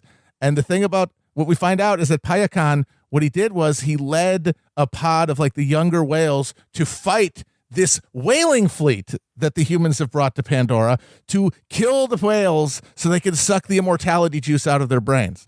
And that's when he gets the harpoon in his thing. But then after that happens, and look, the Tulkuns are killed, humans are killed, and the Tulkuns say to him, "You got to go. Look, it's the rules."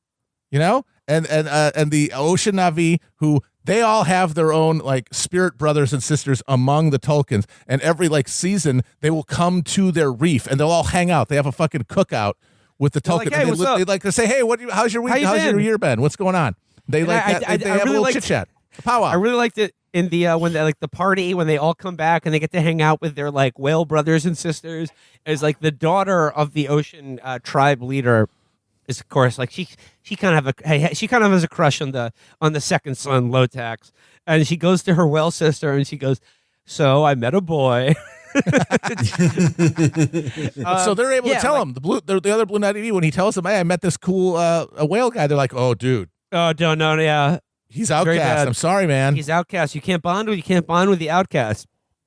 And there's a part in this movie where out of nowhere, Lotax is talking to Pyakun, and when he first meets, he talks to him, and you just see Pyakun's like eye looking at him, and then as the relationship develops, he's asking him like, how did you get these scars? What happened? And then like the second or third time they talk, out of nowhere, Pyakun just starts speaking in subtitles. And he says, what happened to you? Like, it's okay, you can tell me. And Pyakun just goes in subtitle out of nowhere. It's too painful. That's right, bitch. Folks, I was bawling. I was devastated by that. It's just too painful for me to talk about. And it's about, and then eventually, of course, they do. He ports into the whale. He got Jonah like he is consumed in his giant baleen, and then like unfurls his UCB cord, and then he experiences the memories of like his memory as a child of seeing his mother killed in front of him by human whalers. bro, I was like, these demons, they must die, all of them. For what they did, they are not making it out. They are not making it out. Yeah, I mean, how does a movie make you cheer for the extinction of humanity in the age of space travel? This is how. This takes a shit all over Bambi. Yeah. Put these two scenes together, and it's like, whatever, you dumb bitch. Who cares? Who cares? I hope that hunter made sausage. And you show me this scene. You show me this scene. I'm poisoning my town's water reservoir. So then we get into the Moby Dick part of this movie, because like basically like the humans, they get some fix on the coordinates of like, they have a general idea that Jake Sully and his family are hiding out in this like chain of islands, and like they're gonna go there, and to go there they sort of commandeer a whaling vessel, and they bring Spider along for it, and like a good part of the movie takes place on this futuristic, basically a futuristic James Cameron Pequod. Yeah. And I would just like to talk now about like Cameron's fetish for like futuristic military robotics technology really, really shines. Folks, this whaling, it's like there's the whaling mothership, which is like a hydrofoil. And it can actually even like take off as a plane and fly very low, like, a very low altitude, and then just sort of land on the ocean surface. And there's these huge hydrofoils, and then it just sort of like unfolds and opens up. There's a harpoon boat. There's sort of like speed boats. There's crab mechs. Crab mechs. I almost Crab fell out of my seat when he unveiled Crab the crab mechs. mechs. They're personal submersibles. And then we're also introduced to Jermaine Clement's character, which is an odd choice for him to be speaking in an American accent when the captain of the whale boat is like, all right, listen, mate, we're gonna get these bloody whales. We're gonna get them. And okay, but I want to talk about the Jermaine Clement character for a second, because I thought this is an interesting character, because it's sort of a mirror with the Sigourney Weaver character in the first movie, is that he is essentially, he's a human marine biologist who is a scientist who studies the marine life forms of the planet Pandora, and the Tulkun specifically.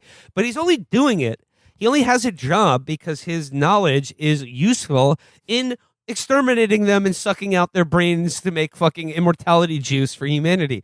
He is aware of how intelligent and how big the minds and how deep the reserve of emotional and emotion and memory that these living self-aware beings have, but just has to watch them be butchered by these fucking tattooed shitheads for money. And the most emotionally affecting scene in the movie for me is when Spider has to watch them do a whaling. They whale a pod of whales, and they just zone in, as human whalers do, on a mother and her calf. Why? She won't leave because the calf. mother will never abandon the calf, and it makes her easier to kill. Once again, I was like, just hell. There is no redemption for what they did to that fucking whale mother and her calf. I was dying. I was fucking dying. And think for what? Not immortality, amazing. But for who? They stress this is the most valuable stuff of the universe, which means that it is keeping the richest people on Earth alive. Imagine these scumbags that are going to be kept alive forever off of this. Imagine who gets this potion. Like, 22nd century Sheldon Adelson gets to fucking get the Pulp Fiction injection into his heart and live forever as a disgusting golem because it just stops aging. So these gross old people who've had like 17,000 plastic surgeries, look like Kathleen Hellman in Brazil, are just going to live forever as these horrifying golems. And that's what we're getting for the death of these creatures. And Jermaine Clement, like, he has guilt about what he does, but to me, like, that is a stand-in for you in the audience. Like, he's aware of the evil that undergirds the everything about our life and economy and like our comfort and jobs and everything. He's aware of it, but what does he do about it? He's like, I drink. That's how I deal with it. That's why I drink. Because I'm just like, like, unlike Jake Sully, like, he's not willing to sacrifice his life. He's not willing to. You have to be willing to abandon everything you are and everything you ever will be or know or have to have any hope of escape. Yep. And then, I don't know, like, just like all the details of how they kill this whale. Like, they fucking they got it all shoot set up. depth They hit it with the charges at harpoons. They hit it and with the harpoons sonic have these quick sound exploding, cannons. Buoys that like pull him to the surface. Oh yeah, like they hit it with a harpoon that explodes into these huge like fucking airbags to pull it up to the surface. And of course, like the Quarish character makes them do this because like usually they whale way further away from like Na'vi settlements because like they know if they kill one, it's like it's on sight. It's on sight. And the whole point is like they do this because like they want them to attack them because they're going to draw out Jake and his people. And like what do? They kill like the best friend of like Kate Winslet, like her sister. They fucking butcher her and her fucking baby. So like from then it's just it's on. It's worn out. Like there's no peace. It is time to attack. There's no more of this hiding out or like no, like they killed our brothers. There's only one thing for them: death. They must be killed. Which takes us to the climax of the movie, which was just thrilling. I mean, it's like just the attack on the whaling boat, man. Like I don't even know where you go with this. Oh my God. It's like a 40-minute scene. The battle between this is just astonishing. Somebody has pointed this out. I forget who it was, but they pointed out that between these two movies, there are approximately 50 shots of one of those gigantic fucking Na'vi arrows going through the cockpit of a helicopter, spearing a guy. And every time it rules. It does not get old. Every time, just this massive concussive eruption, and this fucking guy's got a pool cue coming out of his chest. And then, it's amazing. I have not seen, there have not been as... The only arrow scene I can even compare it to is the end of the movie Hero. Yeah. That's it. Yeah. But yeah, no, this climax was, okay, I'm going to make a little admission. I have seen this movie twice. I saw it in freestyle. I saw it in theaters where I enjoyed the Coke freestyle machine. It was wonderful. But I had to say, I saw it, weeks before because we had scheduled to record this much sooner. So I did, I did a very legal download of this movie. So I could. Hey, you saw it in the theater. You're absolved. Yeah, I did already pay for it. That's true. But anyway, okay, I got a torrent of this movie just to as a refresher before this episode, and it is, first of all, it's a cam. It's a terrible cam, and not just a cam. Every 20 minutes, there is a voice ad for an India-based cricket gambling service. The way it was meant to be seen. Yeah, and it plays throughout this amazing climax, and it made it no less emotionally impactful for me. It was still just as good. I'm still going to go back and watch the worst torrent I've ever downloaded until I can get this on streaming or Blu-ray. Yeah, like it's a battle between, because like the whaling ship, like they tag our boy Payakun, and like the kids, they have to go out and save him. But then like oh shit, like there's a lot of cases in this movie where Jake tells his kids, hey, don't do that, and then they do, and then they're like, oh shit, well, kids, I guess action has to happen. They gotta learn now. somehow. Yeah. So it's Na'vi versus the demon Na'vi and their whaling compatriots, and it's on, which leads to, in my opinion, probably one of the most satisfying moments of cinema in recent memory, if not this century, which is And at the exact right moment, when it's looking grim for our heroes, that the whaling ship is like, it's Leviathan of like human technology and industry and everything that represents. Our boy Pyakun on the bottom of the ocean, he spins around, he charges up an R2 attack, breaches the surface of the ocean, and fucking belly flops onto the deck of this whaling ship, crushing Amazing. about a dozen guys at once, just scattering cranes. Just the whole fucking ship just is like half sinking. He's just flopping about on the deck of this fucking ship, just smashing shit up. People are screaming, "Oh fuck! Oh god!" It's so satisfying. And then the Ahab character, the head of the Pequod, he spins back around with the harpoon boat, and it's got this huge, like, rocket-tipped harpoon right at the front of it. And he's like, "Bring us around for a shot, bring us around." And, it's a whale on the deck of this ship, so you think it's, like, vulnerable. It's just sort of, like, thrashing about. And he comes up close to it. He aims the rocket harpoon right at its head, and he's like, "I need a good shot." He gets it off. What does Pyakun do? He just tilts his head down just a slight bit, and the bone, like the huge armored skull, Yeah, because right you on got the to front shoot of his them. head. You got to hit their underbelly, or they're not going to feel it. You got to hit him from the bottom, whether or not armored. He Yeah. just tilts his head down, and this rocket-fired harpoon at point-blank range just goes, bing, just bounces off of his dome and just explodes elsewhere on the ship. Pure cinema. Pure cinema. And then he gets back in the water, and the Ahab guy comes around, and of course Jermaine Clement is in the boat, and now he's like, "Ha, fuck you." Of course, he's also going to die, but at least he's enjoying it in the moment. But then I thought this was interesting. Cameron, it pains to show that, like, as the boat is going, as the guy is getting owned, like there's a wire that like gets over his arm, and then the whole boat like goes over a rock, and he goes flying off of the boat with his arm flying in the other direction. And I'm willing to bet he comes back in the third one with like a robot arm and a fanatical Ahab desire mode. to kill Pyakun. Ahab mode. He's Yeah. nailing that gold doubloon to the AWA Earth Yep. tree. Yep. But yeah, like, and then like eventually, like the Ocean Navi, like all the whalers are dead for the most part. The Ocean Navi are like, all right, we did our thing. We're done. out now. Yeah, we're done. Because then basically it's just cars with a gun to the head of like Jake Sully's kids. So Yeah. then it's about 1v1.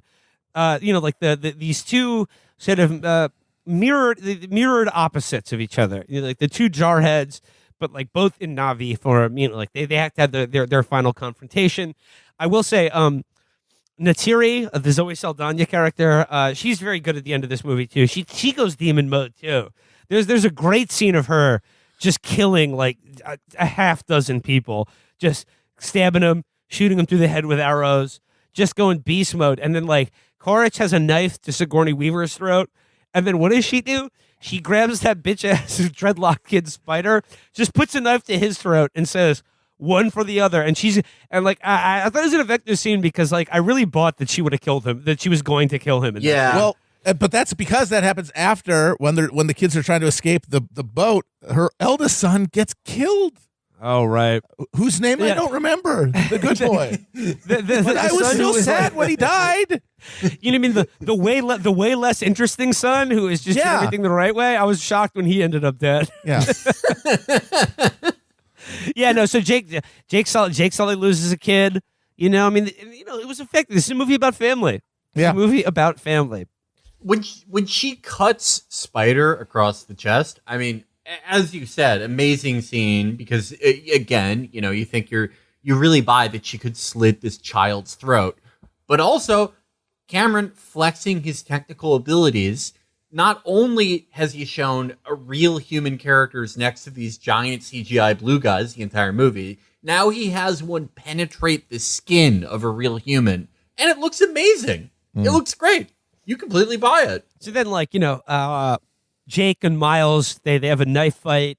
But then this is all as the giant whaling hydrofoil is sinking. We get now, of course, another one of Cameron's big fetishes, being in a room on a sinking ship as it rapidly fills with water. Yep. We get our little Titanic as we talked homage about, there. The forensics of a sinking ship. Cameron loves that shit. Water There's a flowing in. Loves there's a water mini rushing into there's a bulkhead. mini Titanic within Avatar: The Way of Water, and of course Jake defeats Miles, who sinks to the bottom. Then of course he's gonna be around. Spider saves his dad. He saves his dad. He drags him out from the bottom of the ship. But then of course Jake and Neytiri and their kids are trapped in the sinking ship, and you think Jake is gonna die, but then the prodigal son returns. He teaches his dad how to slow his breathing. And then there's I thought a really great scene where Sigourney Weaver uses her airplay abilities to like send these streams of sort of bioluminescent jellyfish into the wreckage of the ship to light their path out of this sinking ship and into daylight or into the surface. And of earlier again. she has a badass mode where she gets a bunch of giant sea cucumbers. Oh, to fucking God, that was strangle good. some motherfuckers. Oh, that was good. She these big sea anemones like crush one of the little personal submersibles. They crush it, and the guys are like, "Mass, we gotta get out, gotta get out." They get out of the hatch, and then the tentacles just grab them, and just oh god, it was great. It was great. Yeah, I mean, I don't know. I mean, that's pretty much the movie. Miles, of course, will be back. Like Spider saves his father, but then rejects him, and is sort of reabsorbed into Sully and his family. And then, as Sully says, a son for a son, basically. Like he killed my son, but I have now taken his son as my own, and he has lost his son, even though his son saved his life. And then at the end, they have funeral rites for the good son who died, and his body is absorbed into into Awa, into the ocean version of their spirit world tree. And here's where I want to end up with my overarching thought I had about this movie, or where I think the end of this movie, what it made me feel. The last scene of the movie is Jake and Neytiri, after the funeral of their son, they tap into Awa and the ocean people's world tree, their port to the, like I said, the planet-wide neural network of all life on Pandora, and they port into it, and in doing so, Jake experiences a memory he has of his son. But here's the thing. It's a memory that his son also has, because it's something that they experience together. And that when he dies, his son, all of his memories, do not go away. They do not become nothing. They are data that is now housed in this, like I said, planet-wide neural organic network. supercomputer. Exactly, an organic supercomputer, so that when they tap in, when Jake, who's still alive and experiencing reality as a discrete individual, his memory, him and his dead son both experience, as they did when they were alive, a memory that they both had. It's real. It's real because it's a memory that they both had, and all of the record stored in your brain of the memory itself, but also the physical feeling of it is there. And obviously Jake and Neytiri, because they are still they are still alive as discrete individuals, are aware in this moment that this is not life. This is just they're allowed to gain access to something that still exists of their son. His memories, his feelings, everything that he is not nothingness. It is stored somewhere. It does not go away forever. It still exists, and that they can gain access to it. And I thought I was very moved by that. But also, I want to come back to something Felix said earlier on. The idea that stuck most with me in this movie is the competing depictions of life after death offered by this movie.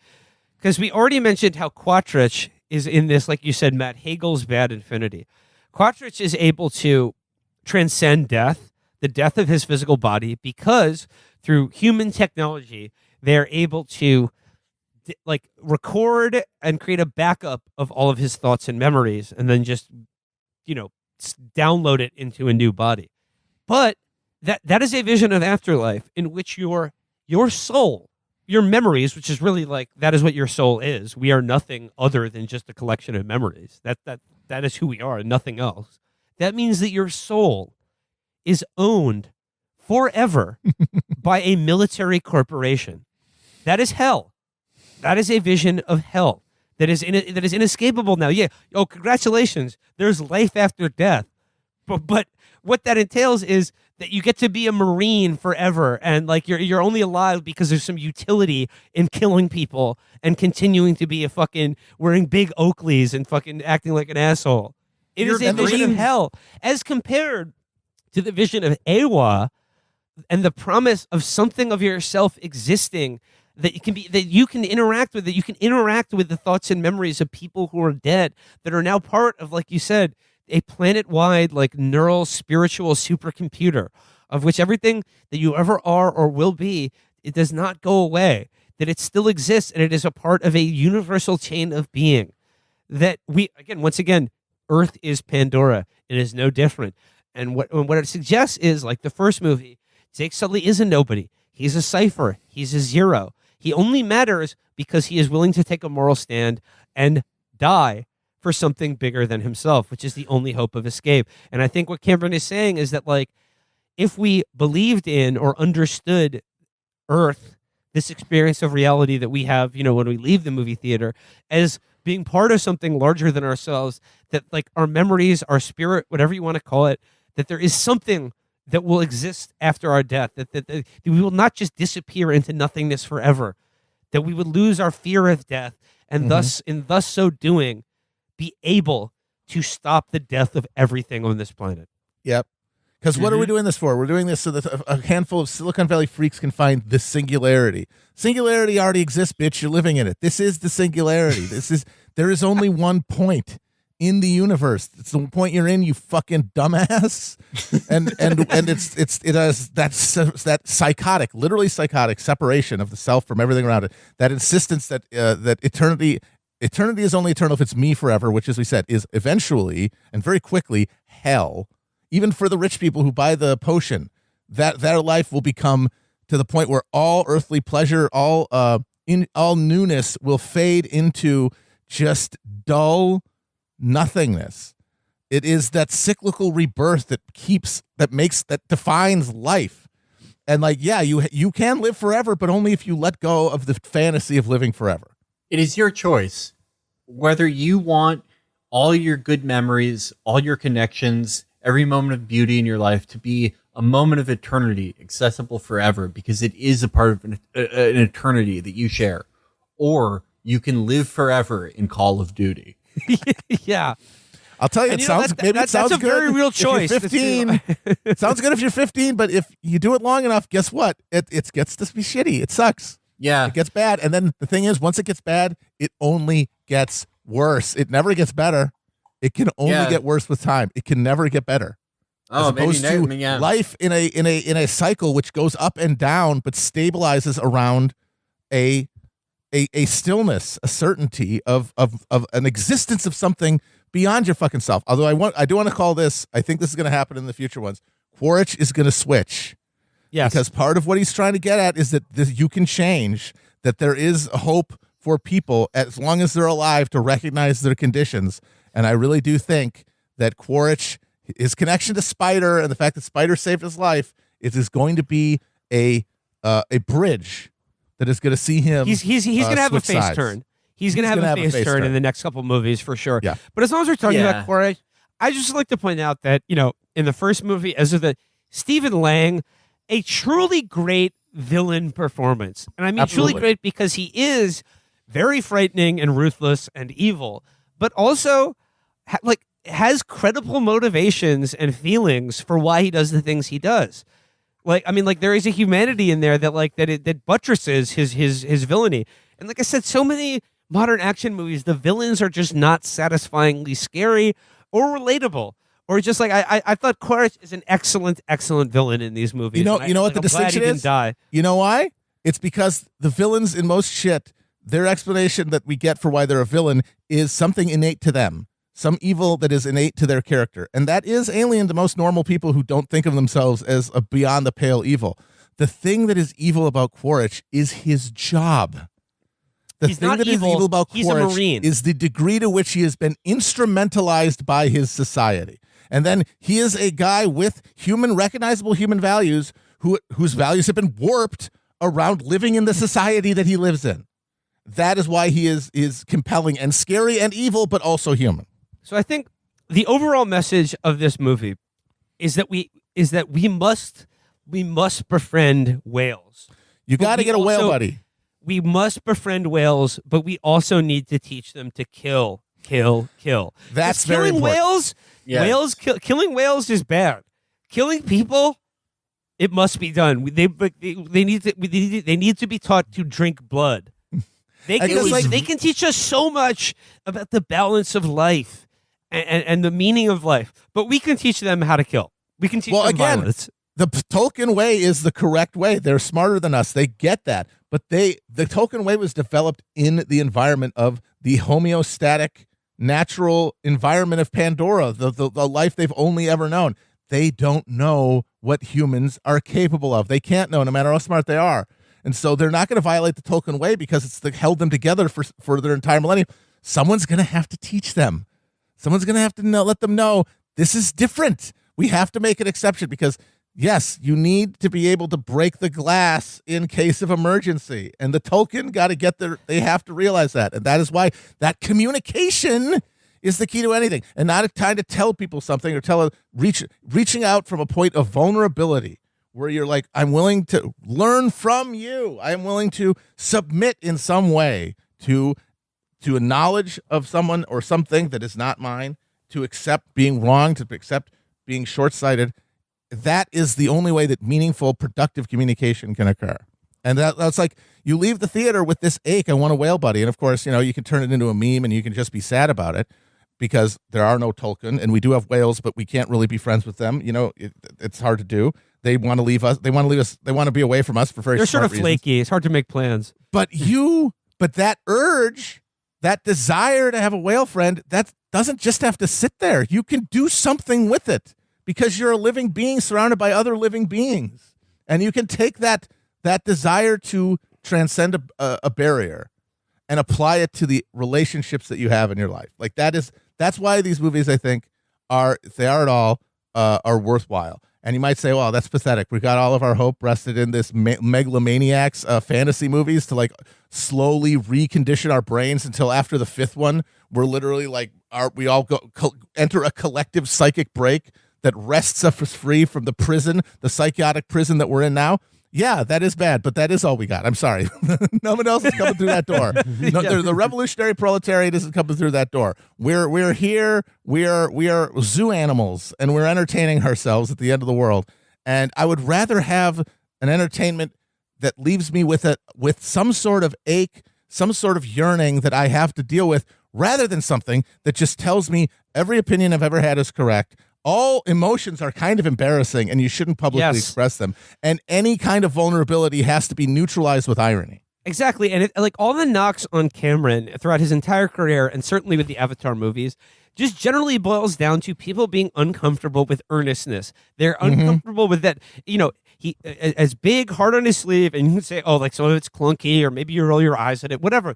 He believes in and has the ability to, because there are people who believe in it, but they have no ability to achieve this. He understands that cinema, it creates an emotional experience for you. That you sit in that theater and you come out and you have experienced you've communed with something with feelings that we all have with the vision of the director, but he creates through like the medium of like a visual storytelling, a comprehensive emotional experience. He does he does not just it is not an experience that just like shows you or tells you things that you already believe or are correct or makes you feel good because you're like smart enough to get it. Like it's big, it's broad. You could say it's simple, but like no, this is about communing with your humanity that we all share. And a shout out to our friend, and it's working because shout out to our friend Paul, who said that when he was as he was leaving the theater for seeing Avatar and the Way of Water, it was a mother and daughter coming out of the theater, and the mother says to the daughter, I can't believe they killed that whole whale just for that little bit of gel. And the daughter goes, Mom, they're doing that right now. It's true. Yeah. We're on Pandora, folks. Damn. It really makes you think, the biggest libs in liberal-ass Hollywood, their anti-war movie, their typical anti-war movie is called, like, The Good Division. And it's about a group of brave Marines who did the Haditha massacre. and weren't given the proper body armor by the Defense Department. Whereas Cameron portrays all of humanity and the current order, the current way of doing things of our entire species as the Fourth Reich, as Nazis, portraying us doing atrocities that just really aren't shown in big blockbusters being committed by humans unless it's a World War II movie. He really is the father of revolution. Yeah, but it's because the humans still can be redeemed. They can change. Conditions change. And what makes them change? If they stop fucking doing what they're told to do and they stop doing what narrowly benefits them. If they sacrifice something, if they take the risk to believe in the humanity of someone other than themselves. And if they do that, then they can not be an eternal Nazi demon.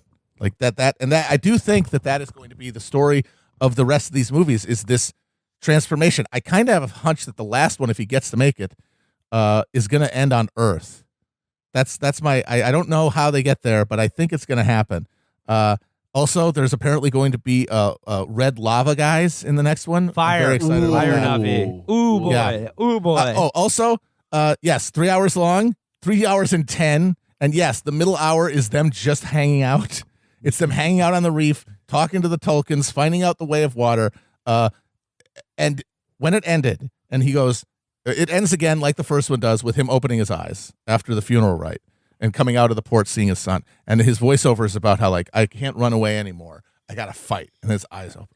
If they had just said, you take 5 minutes to go to the bathroom. We're showing Avatar 3 right now. I would have gone back and watched the whole fucking thing. I would have been like, yes, give me 3 hours. Give me Jake Sully fighting back against these motherfuckers. Let's do it. Give me the lava guys. Whatever. I want more. This is the Soma. This is the thing. But that's what makes it not narcotic, is that you are left with feelings you have to deal with.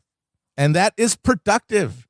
I mean, it isn't much, but it is literally what we have at the end of history, where we're entertaining ourselves to death. And we should, anyway, feel like there's value to reflecting on that, even if, the odds don't look too good. Yeah, so I guess, like I said, I guess that sums it up once again, as we did in our first Avatar episode. You are on Pandora right now. It's true. This is Pandora. I see you. And yes, we see you. We see you. I'd like to do a reading series now on a man who I am truly thankful for. The antithesis to the turkeys we just talked about now. A man of genuine genius, vision, who we've spoken about before, by all rights should be and will be North America's Napoleon Bonaparte. That's right. I'm talking about James motherfucking Cameron. And GQ has come through with an amazing profile of Mr. Cameron that I have to share here now as evidence of something I am thankful for, of a man I do genuinely admire, and just, an inspiration that we should all take into this new year and into Avatar: The Way of Water upon release in IMAX 3D. But this is a GQ profile of James Cameron. It just came out the other day, and I'm just going to read a little bit from it. After James Cameron's Avatar came out in 2009 and made $2.7 billion, the director found the deepest point that exists in all of Earth's oceans, and in time, he dove to it. When Cameron reached the bottom of the Mariana Trench, a couple 100 miles off the southwest coast of Guam in March 2012, he became the first person in history to descend the 6.8-mile distance solo, and only one of a few people to ever go that deep. Since then, others have followed, most prominently a private equity titan and former Naval Reserve intelligence officer turned explorer named Victor Vescovo. But Cameron is adamant that none have surpassed him. Vescovo, Cameron told me, claimed he went deeper, but you can't. So basically, he's just making shit up. And what I love about this article is that going through it, like, you really do get the sense that, like, James Cameron is everything Elon Musk, like, caps about being. Yep. Like, he is generally a guy who has mastered, like, every aspect of, like, the filmmaking process and pushes himself and, like, genuinely pushes his creative vision and brings humanity along with him. Is that, like, if the light of consciousness will be preserved in the stars, it's going to be James fucking Cameron that does it, not this fucking idiotic reply guy and his fake companies. Yeah. I think the word visionary is, like, I mean, there's a lot of words that have been treated really bad over the last, half a decade. That one, getting that applied to like seeing Musk described as a visionary to me when he seems just like pathologically incurious and boring. Like Cameron as a visionary, like it's so legitimately a visionary that I don't understand where he gets his shit. Like there was a bit from like, this was from an old interview where I was like, it wasn't Aliens. It was like something that maybe it was The Abyss, where he was like, yeah, like I was taking Molly and listening to Sting's Fields of Gold, and then it just came to me and stuff. And it's like the whole process is so fucking borked and weird and distinctively him that I was like, yeah, I guess that's where you would get your ideas. Like, but I can't say that that's wrong. Like he's always fucking right. Like I think Matt posted, I don't know if you've said this on the show or if you posted it about him. I'm like, but you were just like, he sees further than you, which he does. Like, that's you have to just accept that. Right. So tip your cap. Like that's like, I don't need to understand the process that created Avatar. It seemed pretty silly to me personally, but I'm a fucking idiot. Like, and he's James Cameron. So like my opinion should not be valid there. Well, this article does talk about his vision board that's in his head. Writes here, Cameron has a rich dream life to this day. He told me, I have my own private streaming service that's better than any of that shit out there. And it runs every night for free. Hell yeah. And he says, Avatar 2 originally came to Cameron while he was asleep. I woke up after dreaming of this kind of bioluminescent forest with these trees that kind of looked like fiber optic lamps and this river that was glowing bioluminescent particles and kind of a purple moss on the ground that lit up when you walked on it. All these kinds of lizards that didn't look much like, that don't look like much until they took off. And then they turned into these rotating fans, kind of like living frisbees. And they come down and land on something. It was all in the dream. I woke up super excited and I actually drew it. So I actually have a drawing. It saved us from about 10 lawsuits. Any successful film, there's always some freak with tinfoil under their wig that thinks you've beamed the idea out of their head.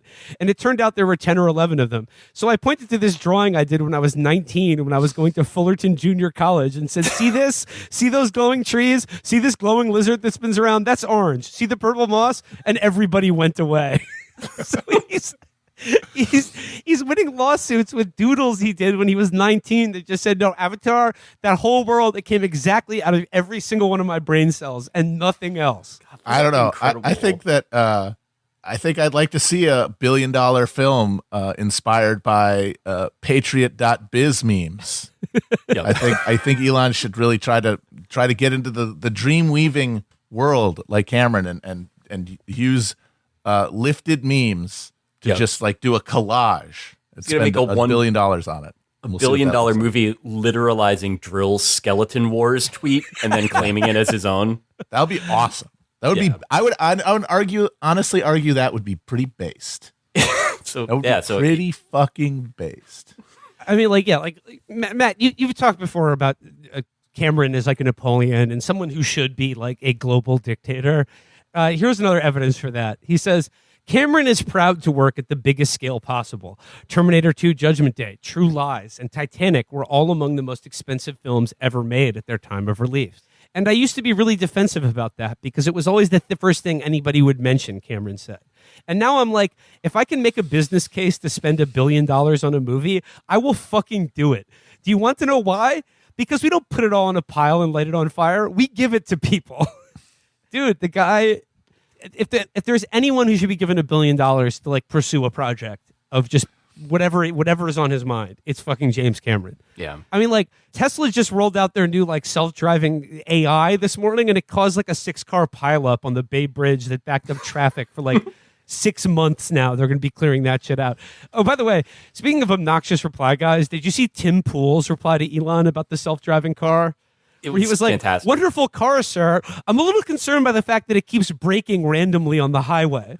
There's so many of those. But it's still very good. Yeah. It's excellent. That's such the like Tesla owner, like they have to just sort of like preemptively like prostrate themselves before they're like, sir, like I can't tell you what an honor it is to be driving this car. However, I am trapped in it right now. It is on fire and extremely hot. Please release the locks. But if you don't begin with the sort of like, it's been like, if this is how I go, it's been the great honor of my life to die at your hand, sir. Like, then he won't acknowledge it somehow. The whole Tesla, I've been fascinated by the Tesla hardcore, like the ultras, the subculture of it. There's a guy, I think my favorite Twitter name is a guy named goes by @JeffTutorials, who's Yes. become like all of these guys has become a reactionary. Like it's what happens. But initially it was just like Tesla tricks from a guy that really loves them, and so it would just sort of be like, "Are you tired of your like car like trying to drive under a school bus? Like, there's an easy hack for that. Actually, you just need to like you'll need a soldering iron, but like here's how you do it." Those guys are inspirational to me. Like, and I do feel like whatever if Cameron had an army of like weird followers like that, the world would probably be kinder, and at the very least, they'd be supplicating themselves in the right direction. I mean, he's got one. He's got one Yes. in me. if he has, I like the tone of his quotes. You're really capturing this. Yeah. That he's like, even these like super friendly questions for the profile where he's sort of like, well, I'll fucking tell you why that is, actually. No, he's not shying away at all. Just another thing, it says, Cameron, in his nearly 40 years of filmmaking, has earned a reputation for having a temper. Some would say he's earned the reputation several times over. On more than one Cameron set, crew members have taken to wearing shirts that read, "You can't scare me. I work for Jim Cameron." Cameron is well aware of this. I think there was a period of time early on where that reputation worked in my favor, he told me later, and it took on this Paul Bunyan-esque, slightly larger-than-life quality. And there was a legitimate time when I looked at like, all right, why am I getting so upset, and what is that solving? I'm not saying I don't get upset once in a while. I mean, everybody, I think, is entitled to a bad day. But whereas before it might have been once every couple of weeks, now it's like twice a year. Cameron recalled working with Ron Howard, the famously nice director, on the visual effects for Apollo 13. And I just watched what a great guy he was. And I'm like, I'm a total asshole compared to Ron Howard. I have to get in touch with my inner Ron Howard. He probably has bad days too. I don't know. But I didn't see it. And he was so complimentary to people. I always figured that no negative comment was the equivalent of a compliment. That's not how people are wired at all. You actually have to say it out loud. Radical He's learning. kindness, He's learning and James growing. Cameron. Yeah. He didn't decide. give him- Actually, it's everyone else's problem that I get mad at them, and I'm going to buy a social media site to affirm that. Yeah. It is kind of inspiring whenever a rich guy has even like a little flicker of insight like that. Like this is a guy that's incredibly, like unassailably successful and wealthy. And the idea that like the insight that it is not always someone else's problem is like, I mean, it's not a remarkable thing. I think that that's like one of the basic baseline observations you have as an adult if you're like going to grow into any kind of person worth being. And yet it is like, for someone of his stature, that is like watching a dog dunk a basketball. Because of the money, I mean, that's what the money does. That's even if you Yeah. don't intend it to do that, it makes it so that you can buy off ever having to inwardly reflect on anything, and you can build a world that blames everything on somebody else, and then you can live in that world. You can create that universe, and there's nothing to stop you. Like I'll say like a little personal insight here. I won't say how we gained access to this, but like a year or two ago, Matt and I were given the opportunity to be on a Zoom call with James Cameron, and it was ostensibly like this is what a real one he is. He was answering questions from a high school class who had just studied the Titanic for a semester. And he took like an hour out of his an hour from his like Avatar compound in New Zealand to just like fully engage earnestly and just very impressed by these teenagers and had given him like the full measure of himself to just answer questions about the Titanic. And, he had his Fox racing gear on and he couldn't have been more generous with these kids. He didn't seem like an asshole at all. But the one thing I'll never forget him saying is that one of the kids asked him, what interested you the most when you started researching the Titanic disaster and like writing this movie? And then like the perfect James Cameron reply, he said, well, initially the forensics, but after I really started studying it and the people involved in it, it was really just about like the people and their emotions. But Incredible. I just love that. Yeah, the forensics is what got me into the Titanic, and like just how why did did this it crash? boat actually break Yeah. apart? Sing, Like, what happened? what happened? And then to achieve that, what did he do? Built a submarine to go film the actual Titanic sitting at the fucking bottom of the North Atlantic. That's what I was going to say is so remarkable at it. Like, he really did make himself like he's recognized as one of the world's experts on this particular topic, right? Yeah. Like, it's not like a bullshit thing where you're kind of like, actually also celebrity director James Cameron has studied this very much. It's like the people that actually study it respect the work that he's done, which is Yeah, he's amazing, broken especially new given ground. that, whatever, stack that up against like you want to bring Kyrie Irving into it, but the idea of just like like a still image from an episode of Ancient Aliens completely rewiring your brain. And you accept that as correct, as opposed to being like, well, I don't know what happened forensically with this extremely well documented disaster, and I'm going to figure it out. And then you do. You hear a big thing that's supposed to be a argument against socialism is well, if you don't allow people to pursue their grandest ambitions, then how are you going to have greatness in your society? And you look at a guy like James Cameron and you're like, well, in any kind of socialist society, he would be able to do something amazing. But what the fuck would Elon Musk or Donald Trump have to contribute if they did not just have their giant hoarded pile of lucre to make reality for them? It doesn't seem like they want very much. That's always the part of it that's kind of like, I mean, I don't want $1 billion necessarily, but I feel like if I had it, there's things I'd want to do with it. It seems like so many of the people that have it like are just, they're bored, they're miserable, like they just sort of want to like reupholster every couch in their home to make it softer and more welcoming to them. That like, I guess I don't see the lack of ambition there as being like not even comprehensible. Like obviously I don't admire it, but I can't, it doesn't scan in that way. They're mutants. They've been mutated. Like being around that money, it's like it has the money is like it's got a like a radioactive signature, and you don't even know that you're being exposed to it, and it's literally like destroying your DNA without you even knowing it. So a few other details from Cameron. He's a big proponent of a vegan plant-based diet, and it goes on to say Cameron even went so far as to try to rebrand the lifestyle. I tried to come up with a good term for it because vegan has all these connotations. How many vegans does it take to screw in a light bulb? It doesn't matter. I'm better than you. You just want to punch a vegan. Punch a vegan today. It'll feel good. So the term I came up with is futurevore.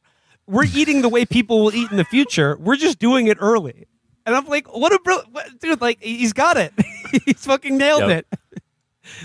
Then there's some good stuff about the battles he had with Fox executives over making Avatar, including one who said, "We love it, but could you do without all the hippie tree hugging bullshit?" And he just says, "I'm making this movie because of the tree hugging bullshit, and if you don't want it, then I'm taking it elsewhere." It goes on to say, in the end, Fox did come back, and Cameron made Avatar with the studio. The Way of Water was also a Fox project before the company was bought and subsumed by Disney. But Cameron still remembers an executive at the company who will go unnamed because this is a really negative review, who approached Cameron with a stricken cancer diagnosis expression after a pre-release screening of the film and begged the director to shorten it. I said something I've never said to anybody else in the business, Cameron recalled. He said he told him, "I think this movie is going to make all the fucking money. And when it does, it's going to be too late for you to love the film. The time for you to love the movie is today. So I'm not asking you to say something you don't feel, but just know that I will always know that no matter how complimentary you are about the movie in the future when it makes all the money." And that's exactly what I said in all caps. All the money. Not some of the money, all of the fucking money. I said, you can't come back to me and compliment the film or chum along and say, look what we did together. You won't be able to do that. At that point, that particular studio executive flipped out and went bug shit on me. And I told him to get the fuck out of my office. And that's where it was left. Just his God status cannot be denied. Yeah. Just earnestly being like that. Like that's such a, if anybody wrote that speech for a character, it would be overstated. And it would be written in like some sort of like Sorkin-y hammer, on a nail sort of way. I just feel like that's probably the way that James Cameron talks like half the time that he's talking. And just the confidence to call his shot like that, because I don't know. I could totally imagine, and I love Cameron, but I could totally imagine being that studio executive and seeing a 3.5-hour movie about like blue cat people and the Earth tree and just being like, ooh, I don't know if this is going to pan out, but he's like, no, either you get on board now and you love the movie, or you will be written out of the book of life when it makes all of the money. Right. Just to bring the hammer down that hard on a studio executive, to be like, and also like just getting exactly who these people are, you'd be like, okay, look, when it's successful, I don't want to hear a bar of you coming along and saying, look at all this great work we did together. The time for you to love the movie is now.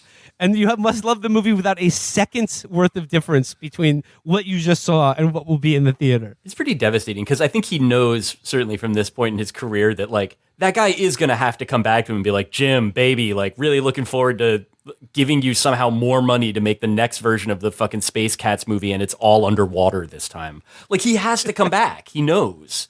And so, like, taking advantage of that leverage in the moment before you've released your 3.5 hour Space Cat environmental opus is like, to describe it as a flex does not begin, I think, to really Yeah.